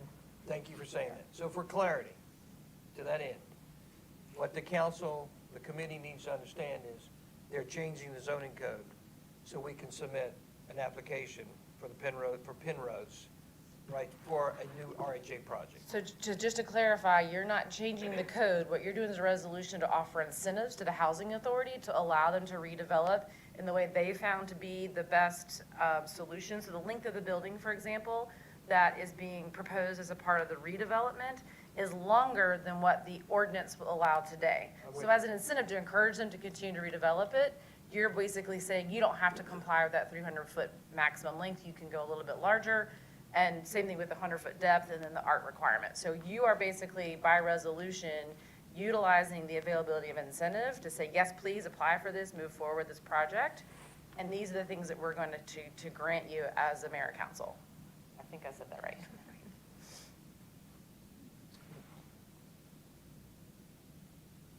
Push the red, there you go. Thank you. Some of this is new for me today, so I apologize. It's a little bit confusing. Prior to this meeting, I understood that we were very simply going to change the earlier Grove Way ordinance that applies to us to simply clarify the confusion around length versus width for our building width. And then also for the public art piece, there's currently leftover requirements in that Grove Way overlay to require us to spend around $200,000 for public art.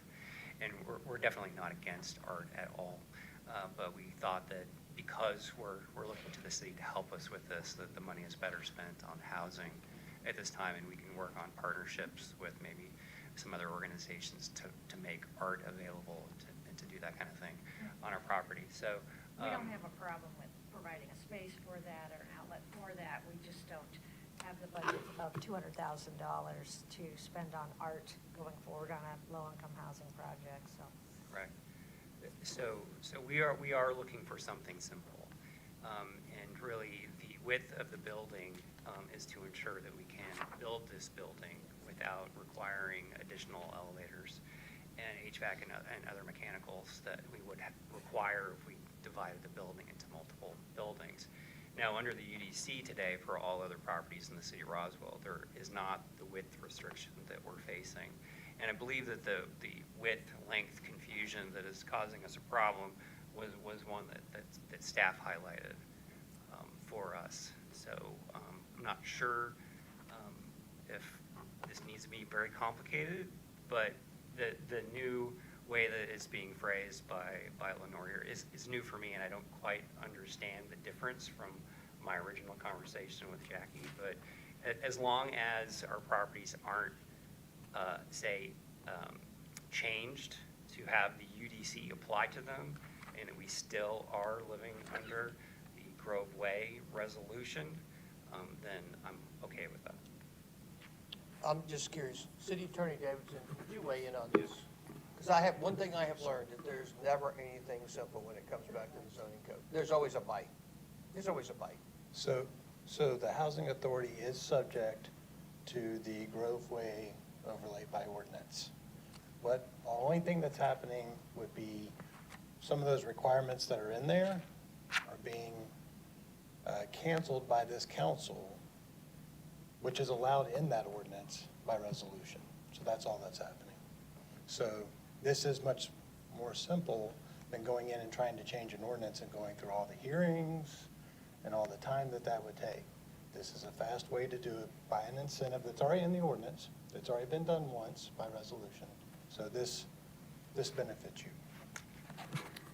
Can I have one more question? Sorry. Please, Mayor Wilson. Has counsel for the RHA weighed in on this?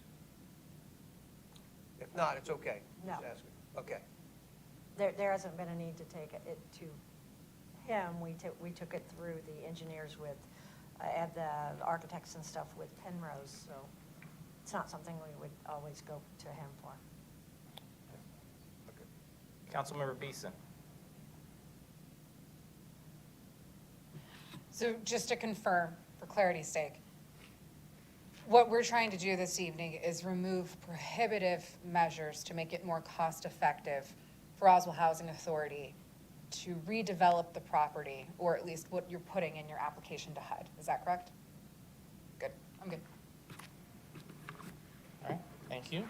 Any further question or comment? Councilmember Palermo? So I just want to be clear, so is it the 3 updates? One update is removing the requirement for them to spend a portion of their available funds on art. And then the 2 others related to the length and the width, are those the 3 updates that we're discussing? Yes, sir. 1, 2, and 3 has now therefore be it resolved? Yep, just want to make sure there's nothing else being added in or anything. So when the original draft was brought to staff and put together based on the meeting you guys had, it was to allow it to exceed 100 feet in depth, which is number 1. And then the maximum building length may exceed 300, but the wording was that the building could go the entire, I think the wording was the entire width of the frontage, so lot line to lot line. And so the recommendation was that the building setbacks that are in the ordinance today would be, there's a front setback that is, depending on where you are, it's a number of different things. And then the side setbacks, which is what that specifically would refer to, in the zoning ordinance associated with Grove Way, if there's no building, it's 10 feet from the side. If there's a building with windows, it's 20 feet. The UDC is 5 or 0 or 3 on those same numbers. And so our recommendation was, let's point to the UDC underlying zoning of NX, which has less restrictive setback requirements than the Grove Way ordinance does, in order to make sure that they have all the documentation that says, and their building design at the moment doesn't go to that length. It's got some separation in the way that it was laid out, rather than to force them into those larger setbacks. I guess my hesitation there is I would think the developer, that if they're able to do it with the larger setbacks and we tell them they can do much smaller setbacks, I guess I'd be concerned, wouldn't there be a good likelihood they decide they want to actually do less setback? Because don't they already have a plan in place? We They have do. a site plan for phase one. Yeah. And the site plan in phase one has what type of side setbacks? I'm sorry, say that again? So the existing site plan for phase one has what side setbacks? They were greater than 0. I don't know that we had anything that dimensioned the setbacks than what we got. There was really more focus on the length of the building because it was 385 feet, I believe, something along those lines. And so that was their first concern, was that length of the building. What can we do to make sure that it's wider? And I'm not sure that our first pass and our first site plan that's given to the DCA in our application is very specific sometimes in all the different measurements completely around the building. It's mostly about the actual building itself. Thanks, Michelle. It's not as detailed architectural renderings as Okay. what we would come with later. Gotcha. We were trying to be preemptive and saying, let's look at all the things that we think they might have concerns about when it comes to building location and setback. Sure. And then, so from a 4-story standpoint, so even if we do not update the resolution, it's still allowed 4 stories. Am I understanding that correctly? And then, so help me understand what the 100 feet in depth is. What does that mean for the 4-story portion? So the existing ordinance under building height, which is 12.4.11, it restricts a building that is 4 or more stories cannot exceed 100 feet in depth. And so in this case, depth would be the distance from front to back. And then there's the second section about building length, which is also referred to as width in the same paragraph. And that's 300 feet, And so regardless of how tall it is. Do we know, so how deep or how much depth do they want for the 4-story portion? We didn't ask for that. Our engineers and architects didn't ask for that. Oh, so they're not asking to increase the depth of The concern the height? that the developers had was, how is this applied around the corner? Because we have a city block for phase 2, and we may need to have 4 stories. And so they were concerned about how the depth might be measured when you're at the corner, or have to do a dog leg, maybe for phase 1. So 100 feet may be a constraint that would be a problem. So they wanted to get clarification on that, and when we were trying to clarify, we just said, well, we'll just eliminate the language for the 100 feet of depth. Now, what's the lot coverage requirement here? Because I guess technically by eliminating the depth, theoretically, you're able to go as far as the front setback and the rear setback, right? I would just say, realistically, for phase 1, our depth isn't that great. We're pushing the building up to the street. Will be about 360 feet wide, and the back side of the lot will be half parking and then half as a steep slope. So we have no intention of covering even probably more than 1/3 of the lot with building. And the Growway ordinance doesn't actually address lot coverage or building coverage. Gotcha. So it would not be applicable. So theoretically, someone could do 100% lot coverage then in the Grove? The housing authority could, not someone. The housing authority could do a building that roof. I don't believe that's something they would ever want to do, but, because they would like to have some place to park as well. So that would be, And then, so I know this ordinance is only for the Roswell Housing Authority. yes, sir. So it's only if they own the property. Yes, sir. And only in a very specific area that's And outlined. that's what I was getting at next. So what is the exact area as well? It is referred to as, there's a map that's in the UDC, and then it is bounded by south of Oak Street, east of Bush Street, north of Oxbow, as property owned by the housing authority within that boundary.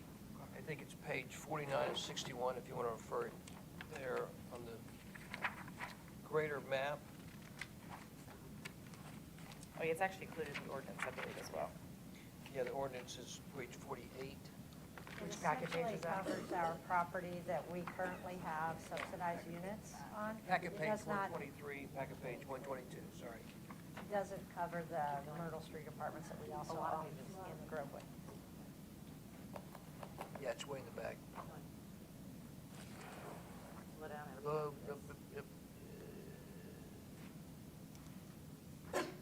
Actually, go, I'm sorry. It's go back the other up way. A couple pages. Yep. It'd be 48 and 49 on those. Yes, It's a color map. It's 48 and 49 on those, Michelle.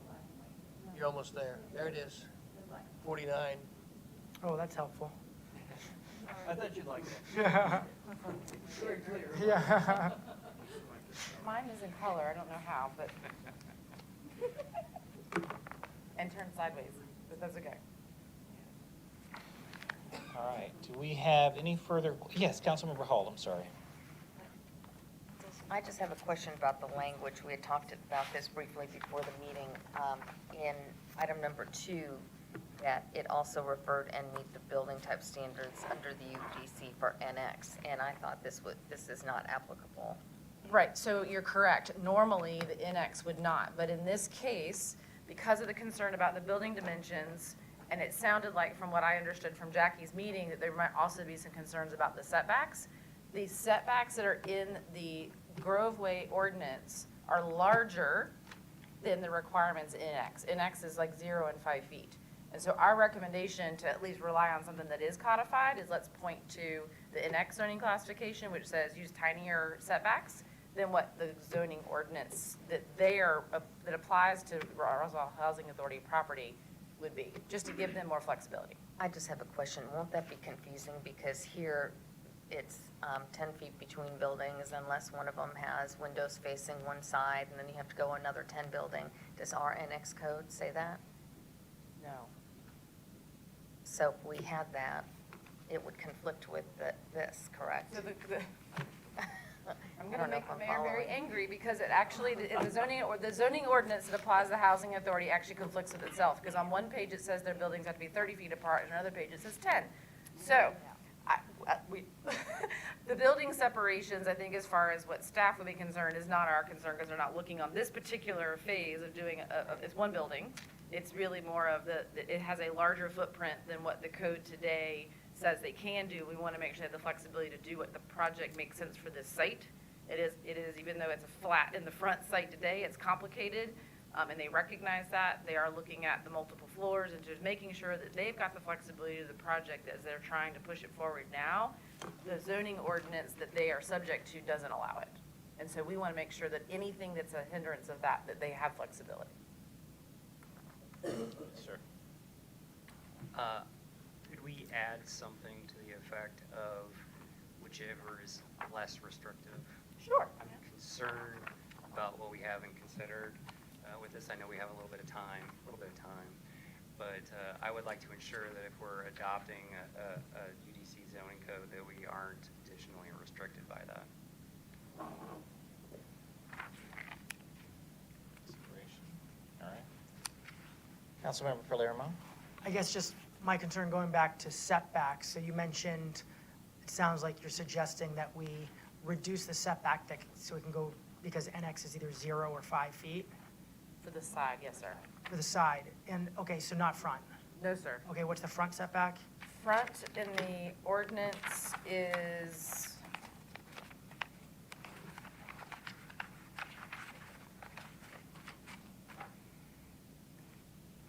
between 0 and 10 feet from the back of sidewalk. In NX, it's 5 feet. And I don't believe there was any concerns about that. There was a desire to place it up towards the sidewalks. Well, that's where my concern is. I don't feel 0 setback from the sidewalk, which means the building being built right at the sidewalk. I don't think a lot of residents prefer that.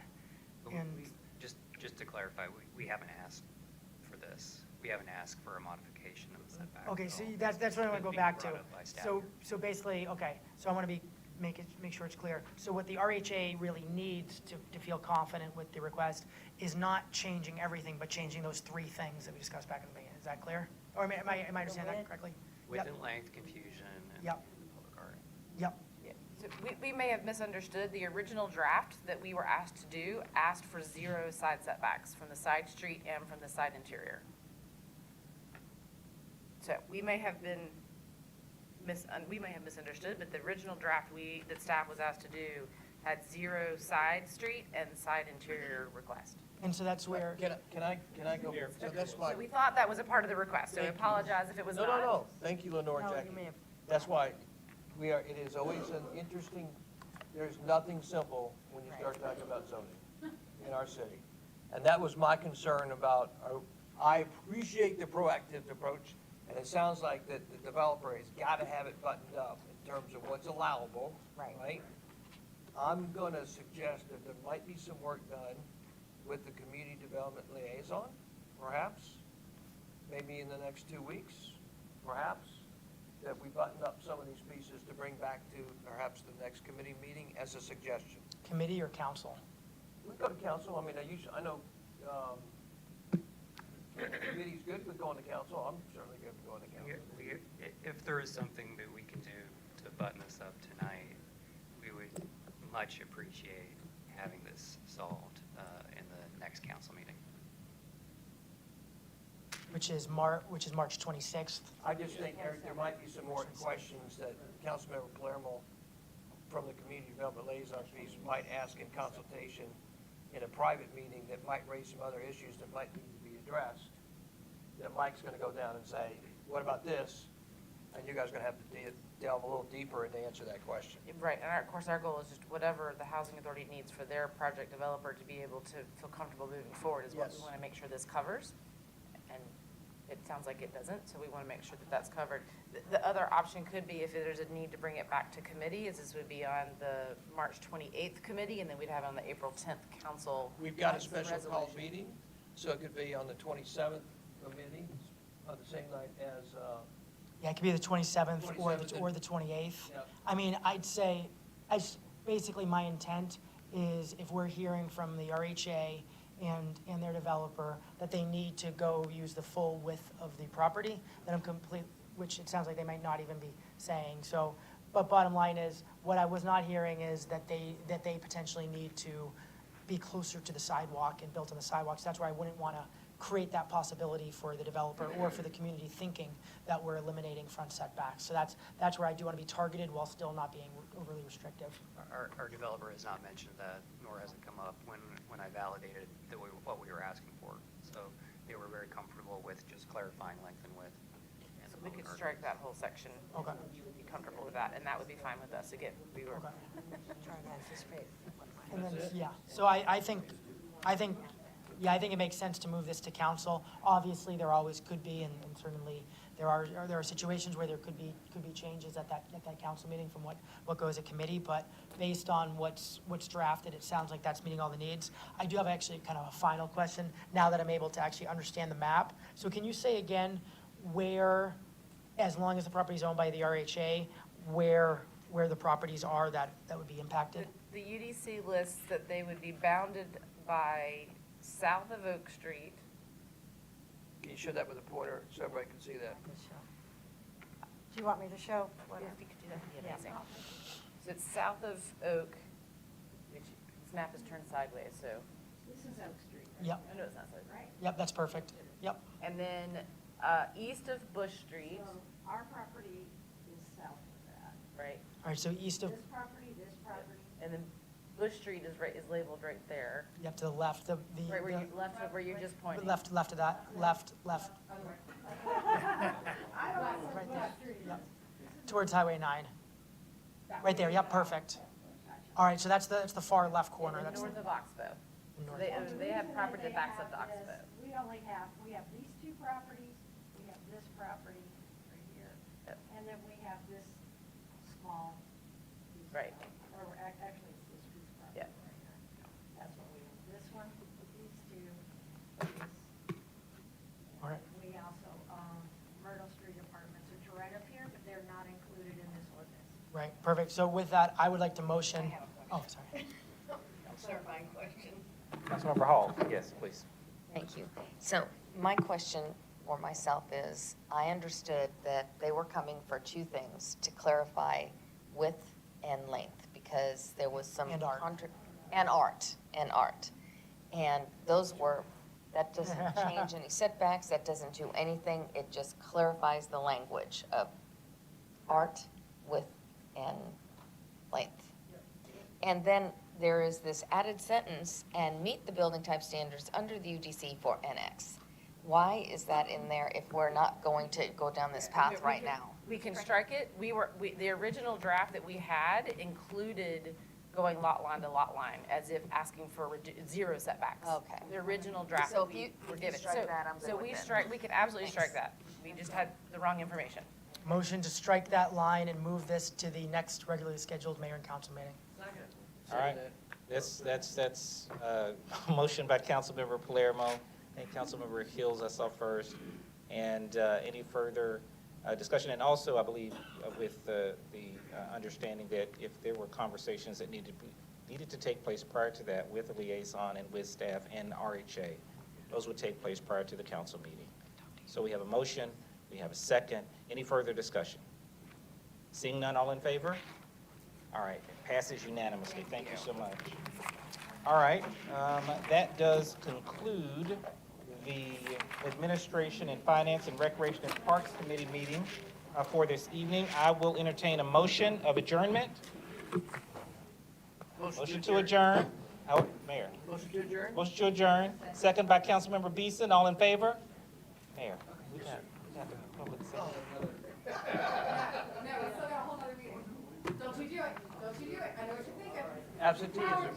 Absenteeism. Can you get it done in 15 minutes? All right. Okay, we will take a brief pause for 30 seconds, 30 seconds, 30 seconds. They have to reset. 30 seconds, 30 seconds. Bruce. We just.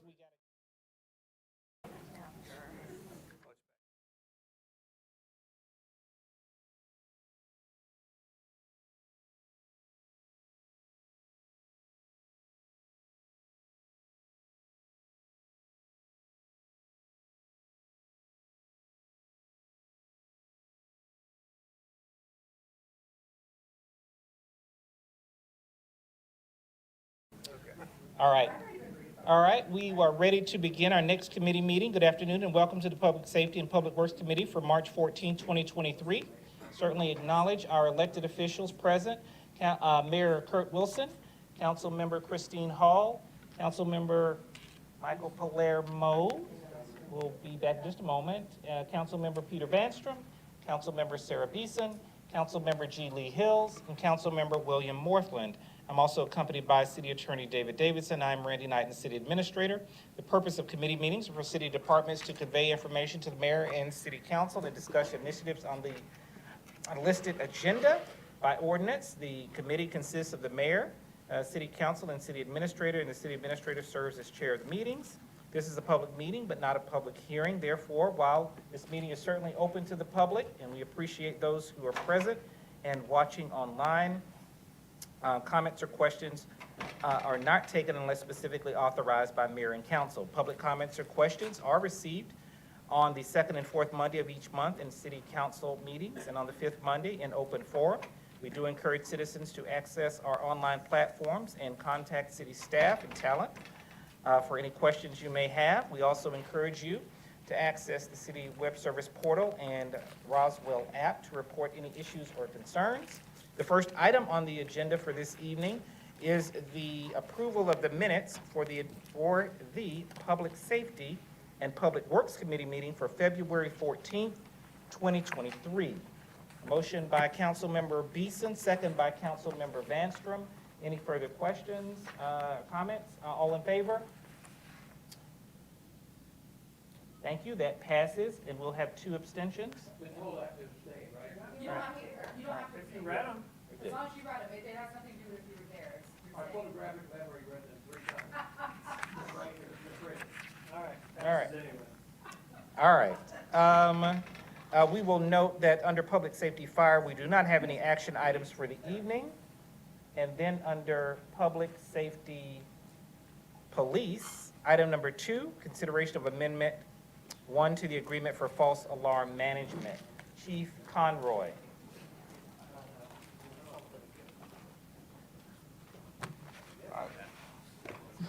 Good evening, Mayor and City Council.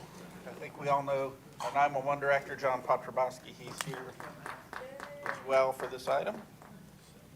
The first item is amendment to our agreement for false alarm management. As you recall, in December, this Mayor and City Council made a significant change to our false alarm fees, specifically removing the annual registration fee requirement. At that time, I brought it to everybody's attention that would make a change to our contract. This contract is a revenue sharing between the vendor and the city. My estimate at the time was that it would cause a 10% shift. Fortunately, it's only a 4% shift. So the current, what is in place today is the city receives 74% of revenues and the vendor receives 26%. That split would change to a 70-30 to where the city would receive 70% and the vendor would receive 30%. I recommend approval, but open the floor for any questions. Any questions? Yes, Councilmember Hall. Is this the same vendor we had? We had Crywolf, or is this just their different name? Correct. So Crywolf was purchased by Central Square. Okay. So Central Square is the parent company. Any, Mayor Wilson? Chief, has finance reviewed this?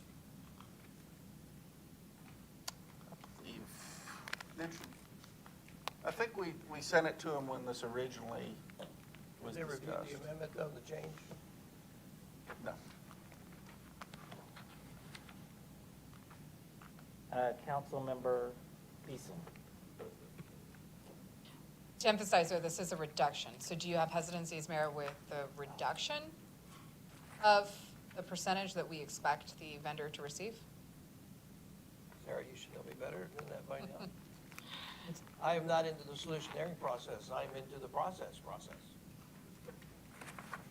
What was the question? I'm sorry. Did he have any hesitancies with the reduction? I want to know how our percentage? processes are working internally, Understood. how our checks and balances are working internally, how our experts are working interactively with one another based upon their skill sets and their responsibilities within the city. Right. And great big picture point that I certainly agree with. That being said, for this item, I'd say it beat your expectation because I know they have a very fiscally responsible mayor and council, and that they would not get away with the 10% you estimated. And I will motion to move this forward to the next regularly scheduled mayor and council meeting. I'll second that. Oh, we have one more question. Councilmember Hall, yes. At a very high Cliff Notes level, can you tell us when our residents have to pay, or do they never pay for this at all? How does it work? So, The alarm program, just for those that so are listening. there's no annual registration fee. There are payments for false alarms and failure to register.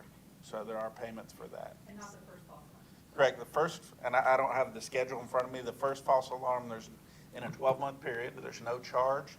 The second one is $50, the third one's $100, and it goes up incrementally from there. And these are just for monitored systems, so if somebody has their own system and it's not tied into any monitoring, they don't have to register because you won't get called, is that right? Correct. These are monitored alarms only, and we do sometimes get called for the non-monitored alarms, but that does not fall under the ordinance.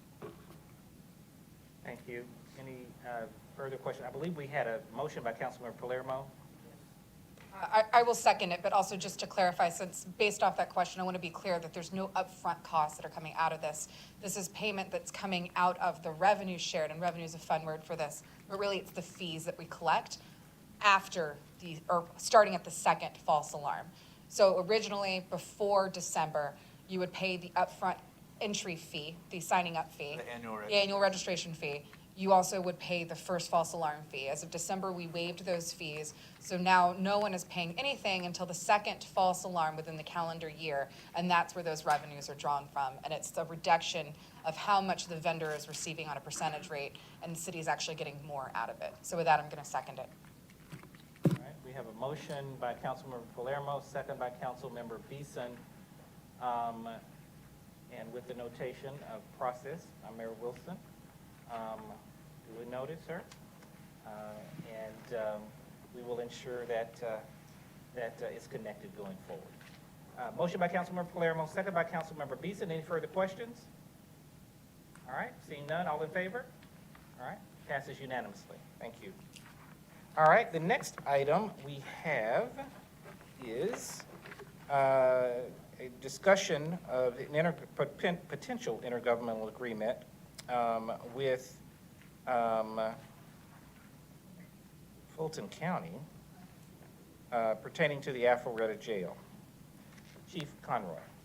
So as you may recall, Roswell Police Department previously used the North Fulton Annex. When COVID started, the sheriff at the time shut down the North Fulton Annex for jail services, and we have had to transport all of our prisoners to the main jail, which is at Rice Street in downtown Atlanta. In addition to that, we were no longer allowed to bring city charges, which in this IGA, they refer to those as Roswell prisoners. We could not bring any Roswell prisoners to the Rice Street location. As you can imagine, with traffic, our estimates are takes approximately 180 minutes for an officer to transport an inmate to Rice Street and return to Roswell for service. When we were previously at the North Fulton Annex, that was less than 40 minutes per transaction. There is an intergovernmental agreement. The new sheriff has reopened that facility with an agreement with the city of Alpharetta, and I'll let the mayor kind of expound a little bit more on that point. But that facility is open under a new IGA with new agreements in place. Thank you very much, Chief Conroy. Can you highlight the provisions of I'm sorry, go ahead, Mayor. No, I think Chief Conroy is usually the most articulate spokesperson. And this is a discussion matter, by the way. It's not an action item, is it? Sorry, this is the discussion matter. This is to inform and talk about in any shape, manner, or To form. inform, update, and/or if the mayor and council want to provide any further direction at this time. Some of the items in here is there's for Roswell inmates, we would allow to bring state inmates, so the ones that we currently arrest on state charges would be allowed to go to the North Fulton Annex. And for Roswell inmates, we could bring them up there. There's a charge of $60 for book-in and then $60 per night that inmate stays there. That would allow us to we would transfer currently our DUIs, which previously were heard in Roswell Court, right now go to state court downtown Fulton, and those go to the Rice Street location. We would allow to bring DUIs up at this location, as well as any Roswell City ordinance.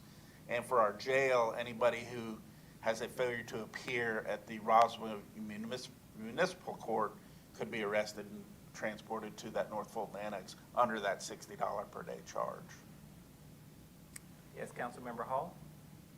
I know Councilmember Morthland's been trying to ask a question, but I'll be brief. Will they be tried in our court here, or is there a separate court at the North Fulton Annex where they'll be heard? So for Roswell City inmates, those are inmates charged with Roswell ordinance violations. They would be tried in our court. And what would examples of those be? Noise ordinance violation, open container of alcohol, the DUIs, all of our traffic offenses, mostly failure to appears, public intoxication, all of those city ordinance violations are tried in our court. For the traffic violations, I don't want to make it too complex. They do have the right to have their case transferred to Fulton County State Court, but that's a case-by-case basis. The defendant makes that determination. Councilmember Morthland, will you? The number that you used earlier, I think you were being very generous. Was it 180 minutes? Yes, so the study we had, it was 180 minutes. So I read the police reports every other day, and many times, I see where someone has been arrested, you take them down to Rice Street rejects them, sends them to Grady because of some kind of health scenario. Grady turns around, gives them a clean bill of health, sends them back to Rice Street turns them down again. It just turns into a never ending to where the patrolman or whoever is taking down there at that time has to come and get relieved at a certain point if the inmate is at Grady itself. Yeah. So, long story to share, if we were to, take advantage of this northern annex, are we then allowed to seek medical attention with Wellstar or anywhere else up here instead of having to go through that whole process of Grady? So excellent questions. Yeah, we have had historically many service challenges with the sheriff's office. Most of those were under the prior sheriff. We do have some current challenges under the current sheriff's office at the Rice Street facility, exactly what you said. We even proactively, if we have any indication that the inmate has any medical issue, we will go to North Fulton Hospital to get clearance and then go down to Rice Street. It would be a much shorter trip up here. We have had a couple instances with the sheriff's office where they will then send them to Grady as well because they did not accept the word of the North Fulton doctors, but we've worked most of those out. A lot of it, as I mentioned a little bit earlier, is it depends who's working that shift at the jail. Mayor Wilson? Yeah, I guess I'm gonna ask a favor of my fellow electeds. There is so much to unpack on this that we would spend literally days talking about this. And it can take us down a lot of roads. And so what I would share with you is that I'm recommending that we sign an IGA with Fulton County. And I want to tell you up front that it's not a great deal. But the reality is that we need a solution in the current for the vast majority of the arrests that happen in Roswell. And Rice Street is not a practical solution. Rice Street is an extreme solution, and there's a whole lot of other pieces to unpack with that. We need a place where we can arrest people in the city of Roswell, be able to charge them for the most part in our own court system, adjudicate it correctly there, and a place to house those people in the short term. We're not talking about long-term housing in most cases. Very short-term housing in terms of the jail. Rest, process, adjudicate, bench, move on. That's the vast majority of cases we're talking about.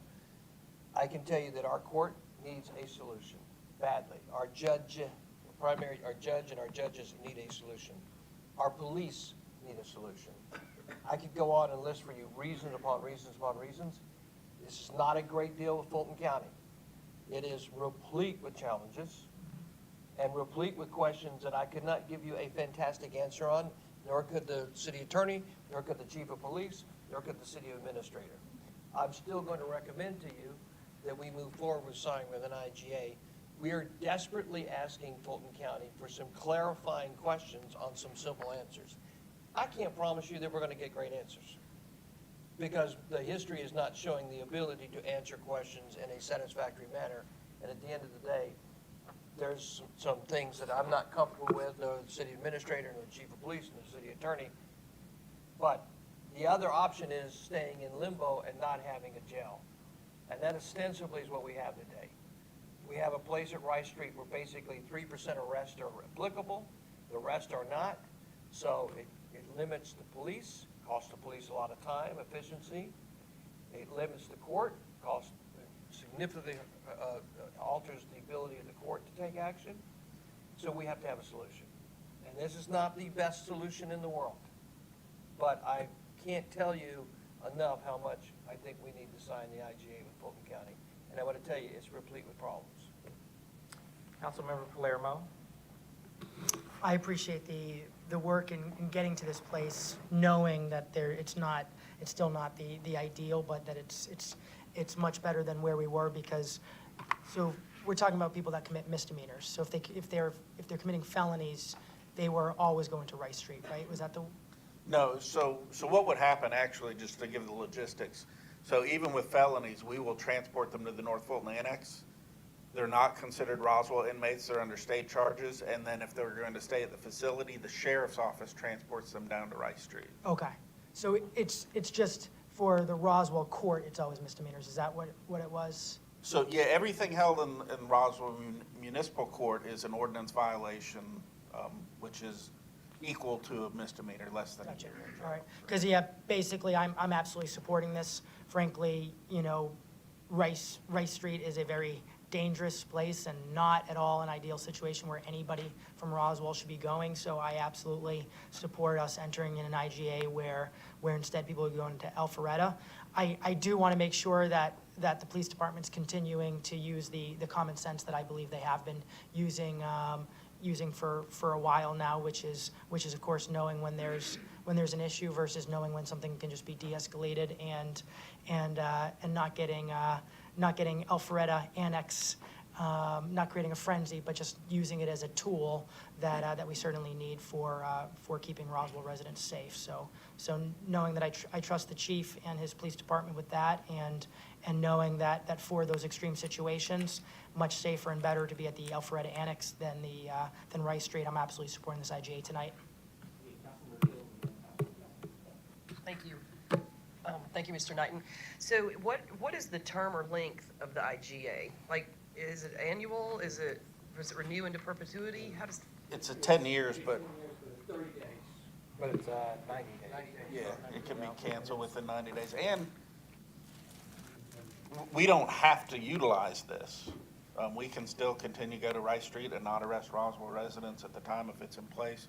There's one other law enforcement agency I'm familiar with that their intention was to sign this as a backup, but their primary location might not be usable in the future, so they might be joining us. Okay, and then follow up on that. What is the recourse that we have? Hopefully it'll just work itself out, but we all know that's not usually the case. If you start to, Chief, see a repetition of issues or a place where maybe you've discovered how things could be done better that would suit our Roswell, I wrote down Roswell prisoners. I can't even think about that. Like, I don't think of Roswell people being prisoners, but we have an offender. Like, what is our recourse to get those things rectified to make that a better service for us? We work with the sheriff on service issues. As far as the IGA though, does that get rewritten or re-signed? How does that, I mean, is what's written in here something, I mean, Mayor, you mentioned, replete with problematic areas. And Yes. I know there's no way to troubleshoot every single incident that we could see, but is there a way to redo that IGA, or do we just float? Like, how does that work? I will tell you, that you know me, I try to shoot you like what I believe is reality and what's going to be reality. I think that the political will exist in Fulton County to all of a sudden get the jump start on, doggone it, let's clean it up. Let's have a common sense conversation. Let's sit down at the table. Let's go through your challenges and our challenges, and let's legally clean this document up. Do I think that's going to happen? No. And so do I think that there's some ambiguity in the language that is always, replete with challenges? Like, and they happen real world. Like, the real world is that the police gets caught in these issues more than anybody, right? Particularly dealing with the county. Like, and it falls back often on the citizens of Roswell, the residents of Roswell, i.e. the police, and they usually get screwed. And so what I'm saying to you is, there's some areas here that we're gonna get screwed on. Let me just be frank, sorry. Blank is better than frank. Let me be as frank. We are going to get screwed on some issues with this IGA. It is not a perfect document. And we've asked for some clarifying, we haven't even negotiated, we just said, just get the damn thing done. And we've asked for some clarifying language, and it is like pulling teeth. Like, can you clarify what you mean by this sentence or this group of sentences? Lee, we're not having any luck.